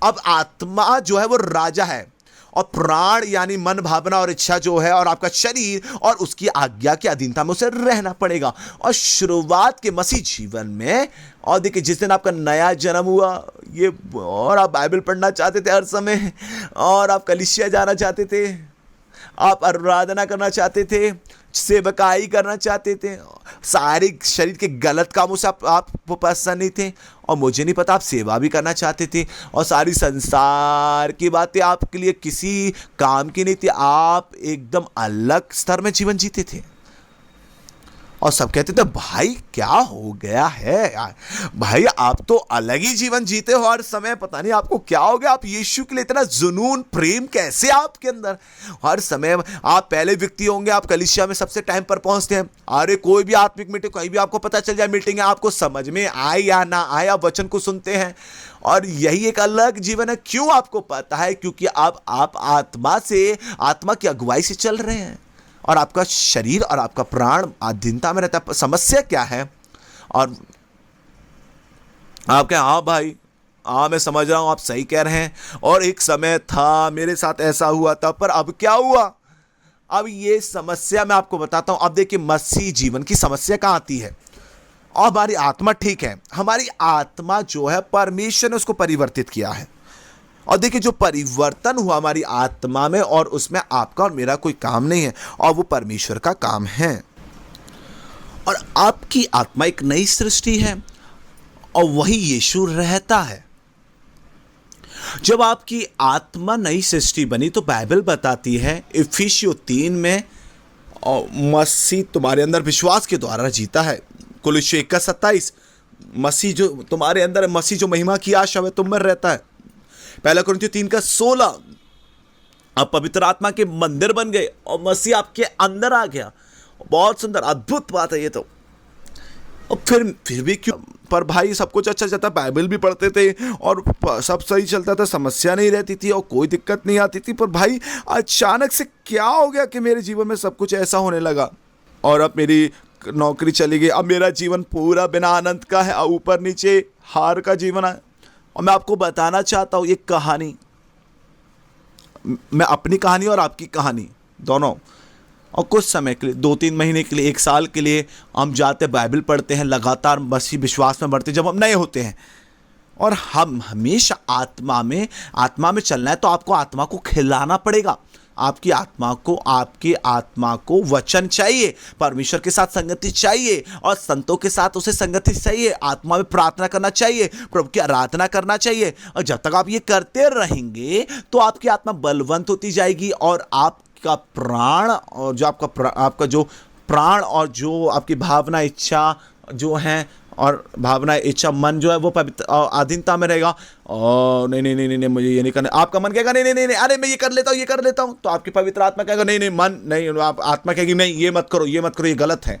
तो आप वचन पढ़ेंगे, वचन क्या करेगा? आपके मन को बदलेगा, और आपकी इच्छा, आप कुछ निर्णय लेना चाहेंगे, पर वचन आप जो सुबह पढ़े नहीं वो गलत है, मुझे वो निर्णय नहीं लेना, तो आपका जो निर्णय लेने वाली जो क्षमता है वो भी बदल जाएगी। आपका शरीर कुछ करना चाहता है, पर आपकी आत्मा प्राण एक साथ उसके ऊपर कब्जा कर लेंगे, तो आप विजय जीवन जी पाते हैं। पर आप व्यस्त हैं, आप मार्ग में मसीह जीवन में थोड़े आराम, आपको नहीं पता है, अचानक से धीरे, अचानक भी नहीं, आराम से आप संसार की बातों में आ गए, परिवार की ये समस्या वो समस्या, ये बात वो बात, और क्या हुआ? और अचानक से आपको पता चला आप किसी पाप में कर गए, आप चौंक गए, और मुझे क्या हुआ, और मैं ऐसे कामों को कर सकता हूं क्या? क्यों? और वहां सवाल क्या आता है? आपको पता है क्या हुआ? और आत्मा जो है वो कमजोर पड़ गई। और देखिए परमेश्वर के साथ जो लगातार का चलन है वो उसमें अभी नहीं है, और इसलिए मन और आपकी भावना उसमें ठेस पहुंच जाती है, और आपकी इच्छा और वो उस प्राण के उस पर प्रभाव पड़ता है, आपका शरीर खड़ा हो जाता है। अब शरीर और प्राण नहीं है, वो आपकी आत्मा के ऊपर कब्जा कर लेते हैं, और वही असफलता का जीवन है। और देखिए असफलता का जीवन, और देखिए आत्मा का प्रभाव हो या आत्मा का प्रभाव हो, अगर उसके ऊपर अगर प्राण कब्जा कर ले या शरीर प्राण कर ले, तो वो एक हारा हुआ जीवन होता है और समस्याओं का जीवन होता है। और गलातियों 5:16 पढ़े, देखिए वहां क्या लिखा है, वहां लिखा है, और देखिए मैं चाहता हूं कि बहुत महत्वपूर्ण वचन है, सभी लिखा ले, और आत्मा में चलो कि तुम शरीर की अभिलाषाओं को पूरा नहीं कर पाओगे। जब आप आत्मा में चलते हैं तो आप आपको शरीर पे अरे मुझे क्या करना चाहिए, ये नहीं करना चाहिए, ये नहीं करना चाहिए, वो नहीं करना चाहिए आपकी, और आप शरीर से लड़ेंगे नहीं। उसकी जगह आपको आत्मा में चलना है एक परमेश्वर की संतान के लिए। और आपकी सबसे मुख्य, सबसे ध्यान जो होना चाहिए वो है और मैं कैसे अपने प्राण की को मजबूत बनाऊं, कैसे मैं, अगर आप ज़्यादा ध्यान लगाएंगे अपनी आत्मा में कि मुझे कैसे आत्मा को मजबूत करना है, कैसे मुझे आत्मा में बढ़ना है, तो आप कभी भी अभिलाषा को, शरीर की अभिलाषा को पूरा नहीं करेंगे। तो आपको क्या करना है और आपको क्या जो नहीं करना है वो आप करते हैं, और जो आपको करना है आप आत्मा पे ध्यान लगा रहे, वचन को खिलाना, वचन से आराधना करना आत्मा और सच्चाई में आप, और उससे क्या होगा। और देखिए संतों के साथ संगति करना, कलीसिया जाना, प्रार्थना करना, उपास प्रार्थना में बैठना, सामर्थ्य वचन के द्वारा वचन और रेमा वचन को पाना और रोज रेमा वचन को ग्रहण करना, तो क्या होगा, आपकी आत्मा मजबूत होती जाएगी और आपका जो मन जो है वो कमजोर हो जाएगा। और देखिए वो क्या करेगा, वो अब आत्मा के अधिकार में रहेगा। आप जो निर्णय लेना और आपकी इच्छा और आपका दिमाग और आपका शरीर पवित्र आत्मा के द्वारा इन सारी बातों के ऊपर कब्जा हो जाएगा और उनके अनुमति, उनकी आज्ञाकारिता में चलेंगे। जब आत्मा में आप चलते हैं तो आप शरीर की अभिलाषा को पूरा नहीं करें। 17वां वचन, क्योंकि आत्मा शरीर के खिलाफ और शरीर आत्मा के खिलाफ, और ये दोनों एक दूसरे के खिलाफ होते कि तुम जो तुम्हें करना है वो चीजें तुम नहीं करते हो, करना चाहते हो ना करने पाओ। और देखिए गलतियों 5 का 16, 17, 18। और देखिए जब आप पूरे आत्मा में होते, मैं आपको बताना चाहता हूं, तो आपका शरीर जो है वो आपकी बात को मानेगा आत्मा में। और शरीर का मतलब, और अब मैं शरीर बोलूं तो मतलब देह बोलूं शरीर, और उसमें प्राण और शरीर दोनों हैं। और देखिए आत्मा की बात बहुत सारे पॉइंट्स बता सकता हूं, पर मैं जल्दी बताऊंगा। आप नोट्स भी लेते रहें, और जो भी मैं कह रहा हूं तो आप नोट्स भी ले रहे हैं, मैं ये आशा करता हूं। आप सुनेंगे तो आपकी मदद नहीं होगी उससे कुछ। अगर आप लिखेंगे, नोट्स लेंगे, तो यहाँ तक कि वचन भी लें, 1-2 लाइन लिखें और लिखने की कोशिश करें, हम आपकी मदद करेंगे, वो आपके आगे मदद करेंगे। अब आत्मा में एक व्यक्ति है, और आपकी आत्मा में क्या हुआ, आप एक नई सृष्टि हुए, और नई सृष्टि 2 कुरिन्थियों 5 का 17, और उसमें क्या हुआ, और एक वचन और इज़ेकियल 36 का 26 क्या हुआ। और देखिए उद्धार में क्या हुआ, इज़ेकियल, और देखिए 36, और देखिए हम पढ़ेंगे इसको, और 36 का 26वां वचन पढ़ेंगे, और इसको लिख लीजिए, लाइन खींच लीजिए इस वचन के ऊपर। और देखिए 25वें वचन से पढ़ेंगे, मैं तुमको शुद्ध जल छिड़कूंगा और तुम शुद्ध हो जाओगे, और तुमको तुम्हारी सारी अशुद्धता और मूर्तों से दूर करूंगा। और देखिए वो परमेश्वर, और वो अपने, और देखिए शुद्ध, और देखिए वो परमेश्वर का वचन, शुद्ध जल, और जो कभी नाश न होने वाला बीज, जब वो वचन आपके ऊपर छिड़काया गया, आपकी सारी बुरी बातें चली गई, आप पूरे शुद्ध हो गए। अगला वचन, मैं तुमको नया मन दूंगा, और नया मन दूंगा और तुम्हारे भीतर नई आत्मा उत्पन्न करूंगा। और नया आत्मा वो छोटी है, हमारी मनुष्य की आत्मा, और पुरानी आत्मा को निकाल के नई आत्मा में दे देता है। और अगला वचन, तुम्हारी देह में से पत्थर का हृदय निकाल कर तुमको मांस का हृदय दूंगा। और देखो उद्धार से पहले हमारे पास पत्थर का दिल था, कहते हो दिल ब्लॉक हो गया है, हमारा हृदय तो पूरा पत्थर था। आप कुछ भी बाईपास कोई सर्जरी नहीं कर सकते। आप क्या करना है, आपको परमेश्वर ने एक बहुत बड़ा कार्य किया, और आपने आपका हार्ट ट्रांसप्लांट सर्जरी कर डाली। और जब पाओ देखिए वो पत्थर का दिल, वो कभी परमेश्वर की आज्ञा मानता ही नहीं था, और परमेश्वर ने क्या, पुराने हृदय को निकाल कर नया मांस का हृदय डाल दिया। और यही नहीं, पर उसने क्या, 27वां वचन बहुत महत्वपूर्ण है, मैं अपना आत्मा तुम्हारे भीतर देकर और तुम्हारे भीतर ऐसा करेगा कि तुम मेरी विधियों पर चलोगे, मेरे नियम को मानकर उनके अनुसार करो। अब आप ये नहीं कह सकते मैं विजय जीवन कैसे जीऊं भाई। अब पवित्र आत्मा आपके अंदर है, उसने अपनी आत्मा को आपके अंदर रखा है। ये वचन मुझे बहुत पसंद है, और कि तुम उसकी विधियों पे चलो। और परमेश्वर कहता है कि तुम्हें चलना है, नहीं, मैं तुम्हें लेकर चलूंगा, मैं अपनी आत्मा को तुम्हारे अंदर रखता हूं, मेरी आत्मा तुम्हारी अगुवाई करेगी, और मैं तुम्हें तुम्हारी विधियों पे चलना सिखाऊंगा, और मेरे नियमों को मानकर। और इसका मतलब ये आपका काम नहीं, ये मेरा काम है, मैं आपके अंदर रहता हूं, मैं तुम्हारी अगुवाई करूंगा। यही मसीह जीवन है, महिमा भरा। जब आप समझ जाएंगे उद्धार में क्या हुआ, तो आप एक हारा हुआ जीवन नहीं जिएंगे और आप एक असफलता का जीवन नहीं जिएंगे, पर आप विजय का जीवन प्रतिदिन जिएंगे और प्रतिदिन महिमा से महिमा की ओर जाएंगे और अभी विजय से विजय की ओर जाएंगे। उसकी आत्मा आपके अंदर है और वो आपको सब कुछ करने देगी और उसके समय में, और ये एक एक करके आपको पढ़ना, मुझे ये करना, मुझे करना, वो करना है, और पवित्र आत्मा जो आपके अंदर, वो आपकी अगुवाई करेगी, वो आपको सिखाएगी सारे सत्यों को। और इन दिनों में आप सुनेंगे और आपका जीवन हमेशा के लिए परिवर्तित हो जाएगा इन दिनों में। और फिर तुम उस देश में बसोगे जो मैंने तुम्हारे पितरों को दिया था, और तुम मेरी प्रजा ठहरोगे और मैं तुम्हारा परमेश्वर ठहरूंगा। और परमेश्वर ने आपका जीवन हमेशा के लिए बदल दिया। जब आप इस सत्य को समझेंगे, तो मैं आपको बताता हूं, तो आप अपने आप से इस सत्य में जिएंगे और आप हमें अपने आप से विजय जीवन जिएंगे। और देखिए, आत्मा जो है, मेरे पास बहुत सारे पॉइंट्स हैं। अब आपकी आत्मा बदल गई है और उससे आपके साथ कोई काम नहीं कर, ये आपका काम नहीं करना, वो किसने किया? परमेश्वर ने आपके लिए किया।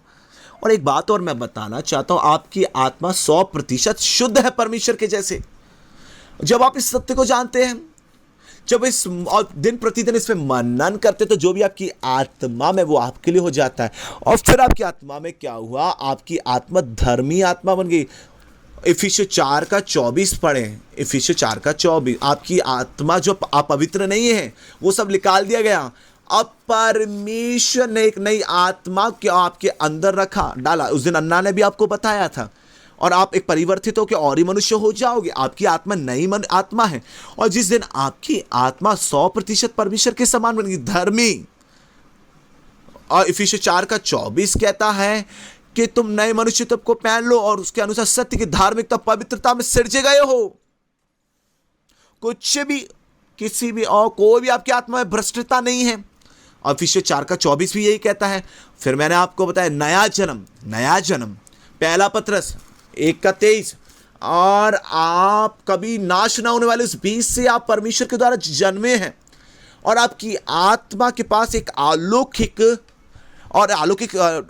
स्वभाव है और आप उस अलौकिक व्यवहार के भागी हैं। भाई, मेरे अंदर तो आदम का स्वभाव है, वो सब निकाल दिया गया और पुरानी आत्मा में था शैतान, आदम का स्वभाव आप निकाल दिया, पर अब आप एक अलौकिक उस स्वभाव के भागी हैं। और परमेश्वर का स्वभाव आपका स्वभाव है। आप परमेश्वर के जैसे बोल सकते हैं, सोच सकते हैं, परमेश्वर के जैसे प्रेम कर सकते हैं, और वो स्वभाव आपके अंदर है। परमेश्वर का प्रेम आपके अंदर है। आपकी आत्मा के पास परमेश्वर का स्वभाव, प्रेम है, वो स्वभाव है।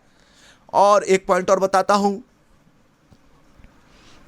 परमेश्वर के दास ने भी कहा, 1 कुरिन्थियों 6:17, और आज जो प्रभु के साथ जुड़ा है वो परमेश्वर के साथ एक आत्मा है। इसका मतलब आपकी आत्मा और परमेश्वर की आत्मा एक साथ मिल गई और आप उसके साथ एक आत्मा हैं, और आपकी आत्मा उसकी आत्मा के साथ जुड़ गई है, परमेश्वर की आत्मा। तो परमेश्वर आपसे बात कर सकता है। इसका मतलब आप कहें, आपको कुछ महसूस होता है, मैं नहीं कर रहा, ये आपने, ये पवित्र आत्मा जो आपके अंदर है आपके द्वारा बात करता है, तो इसलिए आप उसे अलग नहीं कर सकते। आपको लग रहा है आज मुझे ज्यादा प्रार्थना करनी चाहिए, वो विचार आएगा आपके अंदर। वो आप नहीं है, वो आपके अंदर पवित्र आत्मा आपको, और वो आपकी आत्मा से बात कर, आपकी आत्मा में, वो आत्मा के रूप में बात करता है आपसे। पुराने नियम में और परमेश्वर आत्मा में नहीं था, पर वो आपके अंदर है, तो वो आपके अंदर से बात करेगा। पुराने नियम में परमेश्वर लोगों के अंदर नहीं था, इसलिए वो बाहर से बात करता था, पर नए नियम में वो आपके अंदर है और वो ऐसे ही आपसे बातें करेगा। और कई बार आपको लगता है, और आपको एकदम ऐसे अचानक से पता चलेगा, आपको महसूस होगा वचन पढ़ने के, मैं वचन पढ़ूं, छोटी छोटी बातें आप उसे बहुत महत्वपूर्ण लें। हम आने वाले दिनों में उन्हें सिखाएंगे कि कैसे आप परमेश्वर की आवाज़ को सुन सकते हैं। और हम ये समझें, जब हम इस सत्य को जानेंगे तो आपका जीवन पूरा विजयी में होगा। आमीन। तो आप प्रभु के साथ एक हो गए आत्मा में। फिर आपकी आत्मा संपूर्ण आत्मा है, कुलुस्सियों 2:9 और 10, और आप उसमें पूरे किए गए हैं। आपके अंदर कोई भी काम बाकी नहीं है। कुलुस्सियों और सारी परमेश्वर की परिपूर्णता आप में वास करती है। कुलुस्सियों 1:13, परिपूर्णता आपके अंदर कोई कमी नहीं है। और जो भी कुछ आपको चाहिए, प्रभु आपसे कर, प्रभु मुझे सामर्थ दे दे, ज़्यादा अभिषेक। कितने लोगों को ज़्यादा अभिषेक चाहिए? ज्यादा सामर्थ कितने लोगों को चाहिए बताइए? कितने ज्यादा वरदान चाहिए? और आप चैट में लिखिए, मुझे आपने हाथ को उठाइए। और मैं जानता हूं आप ऐसे ज्यादातर लोग कहेंगे, इसलिए तो मैंने जो स्कूल में ज्वाइन किया है कि मैं ज्यादा सामर्थ चाहता हूं। और मैं जानता हूं कि आप ज्यादा के लिए भूखे हैं, पर मैं आपको बताना चाहता हूं कि आपको कुछ मिलेगा नहीं। बराका लोग इस बात को जानते हैं, बराका। और जिस दिन यीशु आपके अंदर आया, जिस दिन पवित्र आत्मा आपके अंदर आया, तो आप सारी परमेश्वर की परिपूर्णता से भर गए। आपके अंदर कोई भी कमी नहीं है, आपके अंदर कोई भी कमी नहीं है, आपके पास सब कुछ है और आप सब चीजों में परिपूर्ण हैं। सब कुछ आपके अंदर है, तो फिर क्यों भाई? अरे इसलिए तो ये शिक्षा दे रहे हैं, यही आपके अंदर है। और एक और सेशन में लूंगा कि कैसे आप अपने मन को नया कर सकते, फिर आपको उत्तर पता चलेगा। और क्यों असफलता थी, और क्यों हम वरदानों में नहीं बह पाते थे, और क्यों हम सफलता नहीं देख पाते थे, उसका जवाब मैं आपको बाद में दूंगा। पर आज मैं चाहता हूं कि मैं आपकी आत्मा जो है, आत्मा में विषय पर बात करना चाहता हूं। उसमें सारी परमेश्वर की परिपूर्णता है, और वही मन को नया करना होता है। जब आपको पता होता है कि आपके पास जो है, तो आप उसके अनुसार जीते हैं। अब समस्या क्या है? और मेरे पास सामर्थ्य नहीं है, मेरे पास वरदान नहीं है, और मेरे पास अनुग्रह नहीं है, तो हम कहते प्रभु मुझे दे दे दे, प्रभु मुझे ये दे। और प्रभु कहता है अरे मेरा पहले ही तुम्हें दे दिया है, भर दिया है सारे अपनी परिपूर्णता के साथ। और देखिए आप ऐसे जीवन में जिए, पौलुस ऐसे जीवन में जिया। और रोमियो 15 में आप पढ़ सकते हैं, रोमियो से कहता है, हे रोमियो की कलीसिया, जब मैं तुम्हारे पास आता हूं और मैं परमेश्वर की सारी सुसमाचार की, यीशु मसीह के सुसमाचार की और पूरी परिपूर्णता के साथ आता हूं, और परमेश्वर की पूरी परिपूर्णता के साथ आता हूं। मैं परमेश्वर से भरा हुआ हूं, आप भरे हुए हैं। ये सिर्फ मैं ही नहीं, आप भी। तो फिर भाई क्यों, तो मैं क्यों वरदानों को मैं कार्य नहीं कर पाता? आप जानते नहीं। आप पहले प्रकाशन का ज्ञान, जिस दिन आप पता चलेगा आप भरे हैं, तो आप उससे प्रकट होते हुए देखेंगे। यही बराका कर रहा है आपके लिए। इसे करना कहते हैं हमेशा हर एक सेशन में। और देखिए हम एक्स्ट्रा अभिषेक नहीं देंगे, एक्स्ट्रा सामर्थ्य नहीं देंगे, पर हम आपकी आंखों को खोलेंगे कि आप जाने कि जो आपके पास पहले से ही है और जो आप पहले से पा चुके हैं। और यही पहला कुरिन्थियों 2,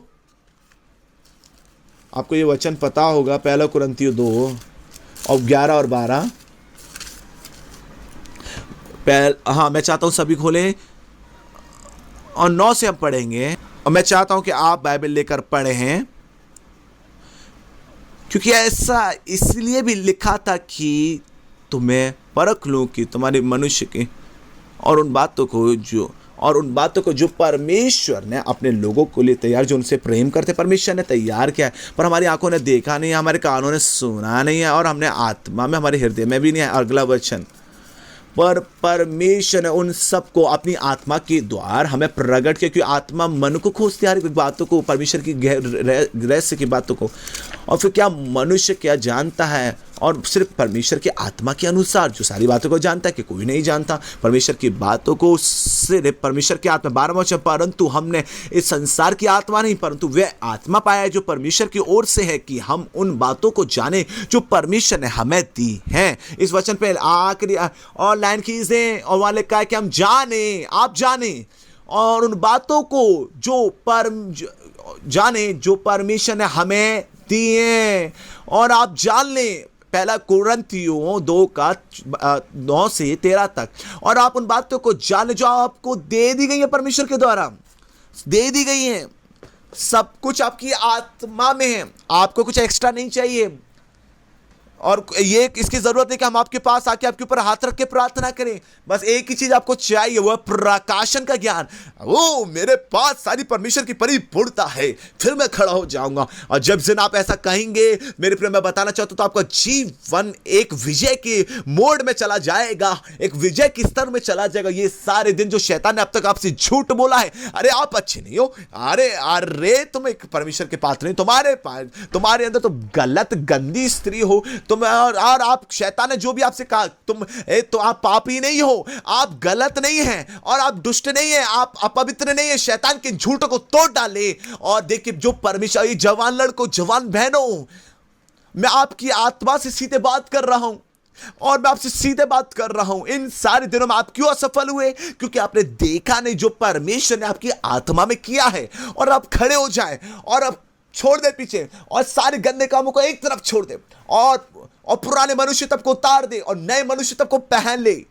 और जो परमेश्वर की धार्मिकता पवित्रता में बनाया गया, सृजा गया है, और पवित्रता पे ध्यान लगाया, आपकी आत्मिक मनुष्य नया मनुष्य है और परमेश्वर वहां रहता है। कुलुस्सियों 2:26, मैं यीशु क्रूस पे चढ़ा दिया गया, अब मैं जीवित ना रहा, मसीह मुझ में जीवित है। गलातियों 2:20। और जिस दिन यीशु आया और आपने जीना छोड़ दिया और आपका जीवन खत्म हो गया, अब पूरे खत्म हो गए। अब आप एलेक्स नहीं, और अब मैं एलेक्स नहीं। जिस दिन यीशु मेरे जीवन में आए और एक मंदिर बन गया, मसीह का मंदिर, और मसीह कहता है एलेक्स रुक जा, तो मैं रुक जाऊंगा, हाँ प्रभु। और जिस दिन आप और मैं कहेंगे हाँ प्रभु, तो मैं तुम्हारी आंखों के द्वारा देखना चाहता हूं, मैं तुम्हारे द्वारा से बोलना चाहता हूं, मैं तुम्हारे द्वारा सब कुछ करना चाहता हूं, क्या तुम मुझे अनुमति देंगे? तब आप कहेंगे हाँ प्रभु। तो बस काफी है मेरे प्रियो, आपकी आत्मा मसीह जो आपके अंदर वो खड़ा हो जाएगा और आपकी आत्मा खड़ी हो जाएगी और आप शासन करेंगे। मैं आपको बताना चाहता हूं, आप बुलाए गए राज करने के लिए, शासन करने के लिए, और आप अपनी परिस्थितियों पर कब्जा करने के लिए। शैतान के ऊपर, आपके ऊपर कब्जा करने की कोई शक्ति नहीं है। आप उन श्रापों को आज तोड़ेंगे। आप समझिए जिस भी भाग में शैतान ने आपके ऊपर प्रभाव डाला है, और आप उसे तोड़ डालें, क्योंकि ये उसने अधिकार नहीं लिया, आपने उसे अधिकार दिया है बस। पर आप शराब तोड़ना कुछ और नहीं, पर आप शराब तोड़ने में सिर्फ पता लगाएंगे किस भाग में शैतान ने आपने दरवाजे खोला शैतान के लिए, और आप कहेंगे शैतान अब तेरा कोई अधिकार नहीं मेरे जीवन में, बाहर चला जा। हो सकता है वो आपके प्राण में, आपके मन में, आपके शरीर में, आपकी इच्छा में, मुझे नहीं पता वो कहां पर शैतान का प्रभाव है, पर आज आप तोड़ेंगे।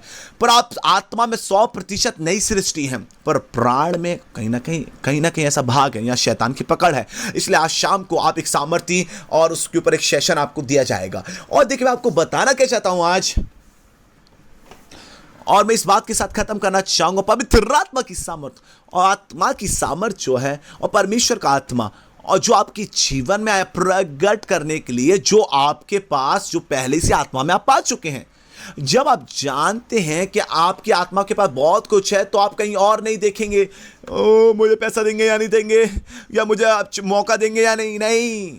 और क्या आप अपनी आत्मा को खेलना है, आपकी आत्मा मजबूत हो जाएगी तो आप अपने आप खड़े होते चले जाएंगे, आप अपने पद पर आ जाएंगे, आप अपने लक्ष्य पे पहुंच जाएंगे। आज आपको बस क्या चाहिए है कि पवित्र आत्मा की पाठशाला में हमारा ध्यान क्या है? हमारा ध्यान ये है आपकी आत्मा, आपका अंदरूनी मनुष्य।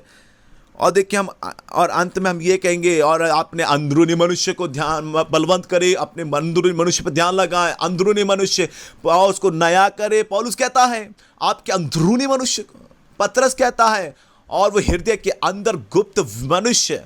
और आप आत्मा पे ध्यान लगाएं, क्योंकि आत्मा सदा की है, आप मरेंगे नहीं, और आप सर्वदा जिएंगे। मैं आपसे एक सवाल पूछना चाहता हूं, और कितना ज्यादा हम इस बाहरी मनुष्य के लिए देखते हैं, करते हैं। हमारे बच्चे, मैं अपनी बेटी को जानता हूं, और कल तक वो पढ़ाई करी चली जा रही थी बेटी, और देखिए एग्ज़ाम कैंसिल हो गए, परीक्षा कैंसिल हो गई, और मेरी बेटी बैठकर सोचे पापा मैंने इतनी पढ़ाई की, अब पेपर ही कैंसिल कर दिए। और उन्हें बहुत बड़ी बड़ी किताबें क्या इस्तेमाल रहा उनका, बताओ। और हमारी आत्मा जो है, और हमारी आत्मा कितनी मदद करेगी बताइए, कुछ काम और ये सारी बात और साधारण बातों के लिए। पर सोचिए हमारे बच्चे भी, हम कितना उन्हें ढकेलते हैं कि बाइबल पढ़ो, किताब पढ़ो, पर हमारे लिए तो 67 किताबें हैं, पर हम उन 67 किताबों को पढ़ते ही नहीं हैं। और मेरे पे हमें और देखिए हमारी आत्मा सर्वदा जिएगी, तो हम कितना कमी है, सोचिए हम कितना ध्यान दे रहे हैं उस पर, और कितना ज्यादा महत्वपूर्णता नहीं दे रहे अपनी आत्मा को। और भारी जीवन को हम इतना ध्यान लगाते हैं, और हर दिन वो नाश होते चले जा रहा है, तब भी ध्यान लगा रहे हैं, और थोड़े समय का जीवन है, और पर आप परमेश्वर के कुछ करना चाहते हैं, अगर आप लोगों के जीवन को परिवर्तित करना चाहते हैं, आप अपनी चीजों पर कब्जा करना चाहते हैं, तो मैं आपको बताना चाहता हूं जितना ज्यादा वचन पे जाएंगे और जितना ज्यादा वचन किस प्रकार की आत्मा आपके पास है, जब आप जानेंगे कि किस आत्मा को आप अपने अंदर लेकर चल रहे हैं, क्या मसीह आपके अंदर क्या कर रहा है, जब आप ये जान जाएंगे, मैं आपको बताना चाहता हूं, और आप अपनी बुल्लाहट में खड़े हो जाएंगे और सब कहिए इस भाई को क्या हो गया, और इस जवान भाई को क्या हो गया, और ये तो वरदानों में कार्य कर रहे हैं, और जो भी कुछ जो बोलता है वो भविष्यवाणी हो जाती है, और वो प्रार्थना करता है तो चंगाई होती, चमत्कार होते हैं। और मैं आपको बताना चाहता हूं कि आप अपने उस पद पे खड़े हो सकते हैं और आप चमत्कारी व्यक्ति हो सकते हैं, चमत्कारी स्त्री हो सकती है, और आप वरदानों के आत्मा के वरदानों के व्यक्ति हो सकते हैं, विजय में जीवन को जी सकते हैं, आप प्रभाव डाल सकते हैं, जो भी आज आपको दबा रहा है आप उसको भी कब्जा कर सकते हैं। सिर्फ एक ही बात है, आपको अपने अपने पद में खड़ा होना और आप समझना है कि आपकी आत्मा में कितनी शक्ति है, कितनी सामर्थ्य है। एक्चुअली हमारे स्कूल्स में क्या होता है, जब मैं सिखाता हूं और उसके बाद और अपने अंदरूनी मनुष्य को जाने, आत्मिक मनुष्य को जाने, वो एक अन्ना का प्रचार है, सामर्थ्य प्रकाश है, उस अभिषेक के साथ आपको सिखा नहीं सकता हूं जो वो लेकर चलते हैं। और अन्ना ने जो प्रचार किया, जब वो प्रचार करते हैं ना मेरे प्रियो, वो आपके जीवन को सर्वदा के लिए परिवर्तित कर देगा। आप बिल्कुल चाहते हैं जाना आत्मा के विषय में, तो सीडी को आप ऑर्डर कर सकते हैं, हम हमारी टीम को हमें मेल करें, हमारे ऑफिस में भेजें, तो आपको वो आत्मिक मनुष्य को जाने वो सीडी आपको मिल जाएगी और उससे आपके जीवन का परिवर्तित होगा। आमीन। क्योंकि अन्ना सिखाते कि किस प्रकार के आत्मिक मनुष्य, आपकी आत्मा नई आत्मा है और एक नदी वाली आत्मा है, सारी नदियां उसके अंदर हैं, और चंगाई की नदी, आनंद की नदी, शांति की नदी, और हर एक नदी उसके अंदर है, और संपन्नता की नदी। तो आप उस नदी को बहने दें, और वही शिक्षा है। और देखिए सारी अमीरता आपके अंदर है, और रियंदाला माना, और देखिए प्रकाशन की आत्मा, सारे प्रकाशन उसके पास है, और प्रकाशन का आत्मा, समझ का आत्मा इफिसियों 1:17 वचन में देख सकते हैं। और जब आप समझेंगे, और ये वो शिक्षा वो नहीं है जो आज मैं खत्म कर दूंगा, अगर आप अपनी आत्मा को जानना चाहते हैं तो ज्यादा परमेश्वर के वचन में गहराई से जाएं और उस सत्य को गहराई से पढ़ें, जाने, और एक ऐसा व्यक्ति बने जो और वचन को खोजने वाला। प्रेतों के क्या, हम 17:11। और देखिए उस शहर के जो लोग थे और थिस्सलुनियों से ज्यादा बुद्धिमान थे। आप बताओ कैसे? वो वचनों को खोज करते थे प्रतिदिन। ओ अच्छा, ये ऐसा है, वाह, ओ हमारी आत्मा में सब कुछ है, ओ मैं आत्मा में जाऊंगा तब मैं समझ पाऊंगा वचन को, जब मैं वचन को प्रतिदिन उनकी खोज करूंगा। आप चाहते आपका मन बदले, अगर आप चाहते सब कुछ बदले तो आप अपनी आत्मा को समझे, ओ ये मेरी आत्मा है। जब आपका मन उन बातों से सहमत हो जाएगा तो आप एक नए मन के हो जाएंगे और आपका जीवन पहले जैसा नहीं रहेगा। तो मैं आपको बताना चाहता हूँ, इस संदेश को यहाँ इस बात के साथ ख़त्म करूँगा। और जो भी कुछ मैं आज आपको दे पाया, मैंने आपको वो दिया आपके आत्मिक मनुष्य के विषय में, आपके उद्धार के विषय में भी। और मैं चाहता हूँ कि आप लिखें और मनन करें सारे वचनों पे जो आज मैंने आपको दिए। आज आपके अपने वचन के द्वारा किसी ने इस प्रकार कहा, और देखिए कमज़ोर सिहाई एक सबसे ज़्यादा मजबूत बुद्धि से अच्छी है। और देखिए आज आप याद है, आज आपको याद है, हाँ याद है। अरे नहीं मेरे प्रियो, आप लिख लीजिए, हमारी बात को माने, आप हमारी बात को मानेंगे, आज्ञा को मानेंगे। जब मैं 3 महीने की पवित्र आत्मा की पाठशाला में था तो मैं और जो भी मेरे कई सालों तक एक ही चीज़ मदद की, और वही मेरी आत्मा को निर्माणित किया, जो मैंने लिखा, मनन किया, लिखता था मैं। अब हम प्रार्थना करेंगे अब इस समय, आपके आत्मा अभिषेक है, उसमें सारी परिपूर्णता है। फिलेमोन 6 में लिखा है, और सारी अच्छी बातें आपके अंदर हैं, सारी अच्छी बातें आपके अंदर हैं। और देखिए मसीह जीवन में आपको किसी के भीख मांगने की जरूरत नहीं, आपकी आत्मा में सब कुछ है उसमें, और धर्मी है और सिद्ध है वो है, और सब कुछ आपकी आत्मा के अंदर है। सिर्फ आपको एक ही चीज़ चाहिए कि आप उसे जाने। वो मेरे पास ये है, मेरे पास वो है। जितना आपका मन नया होता चला जाएगा और आप नदियाँ बहेंगी।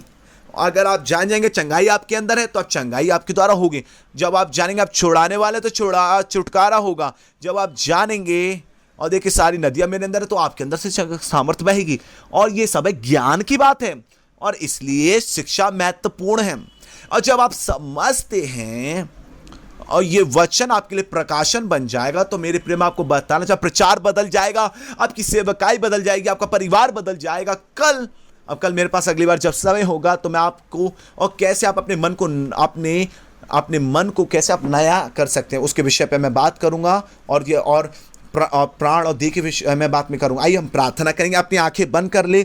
और धन्यवाद पवित्र आत्मा इस अद्भुत समय के लिए, और लोगों को सिखाने के लिए। आत्मा प्राण और देह के ऊपर मैंने उनको सिखाया प्रभु, वो होने दे, वो जाने कि वो सारी जो उनको मुफ्त में दिया गया कि वो उसे समझें, और वो उसमें अभिषेक में खड़े हो, और वो जाने जो आपने उन्हें पहले से दे दिया कि वो उसमें बलवंत रूप से खड़े हो जाएं, और वो आत्मिक जीवन में प्रभाव से जिएं। और जो भी आज उन पर प्रभाव डाल रहा है, जो उनके जीवन, मन पे, भावना, शरीर, इच्छा पर जो भरम न डाल, उन सबको मैं यीशु के नाम से तोड़ देता हूं, और ये वचन उनके अंदर सामर्थ्य रूप से कार्य करे। और प्रभु आपने उनकी आत्मा को उत्तेजित कर दिया है, और प्रभु अब वो अपने शरीर और देखिए मनुष्य और मन की और सारी गलत बातों से नहीं, पर वो आत्मा के द्वारा जिए हैं प्रभु। और तो पवित्र आत्मा, और उनकी आत्मा खड़ी हो जाए, उनकी आत्मा बलवंत होती जाए, अंदरूनी मनुष्य को बलवंत करें।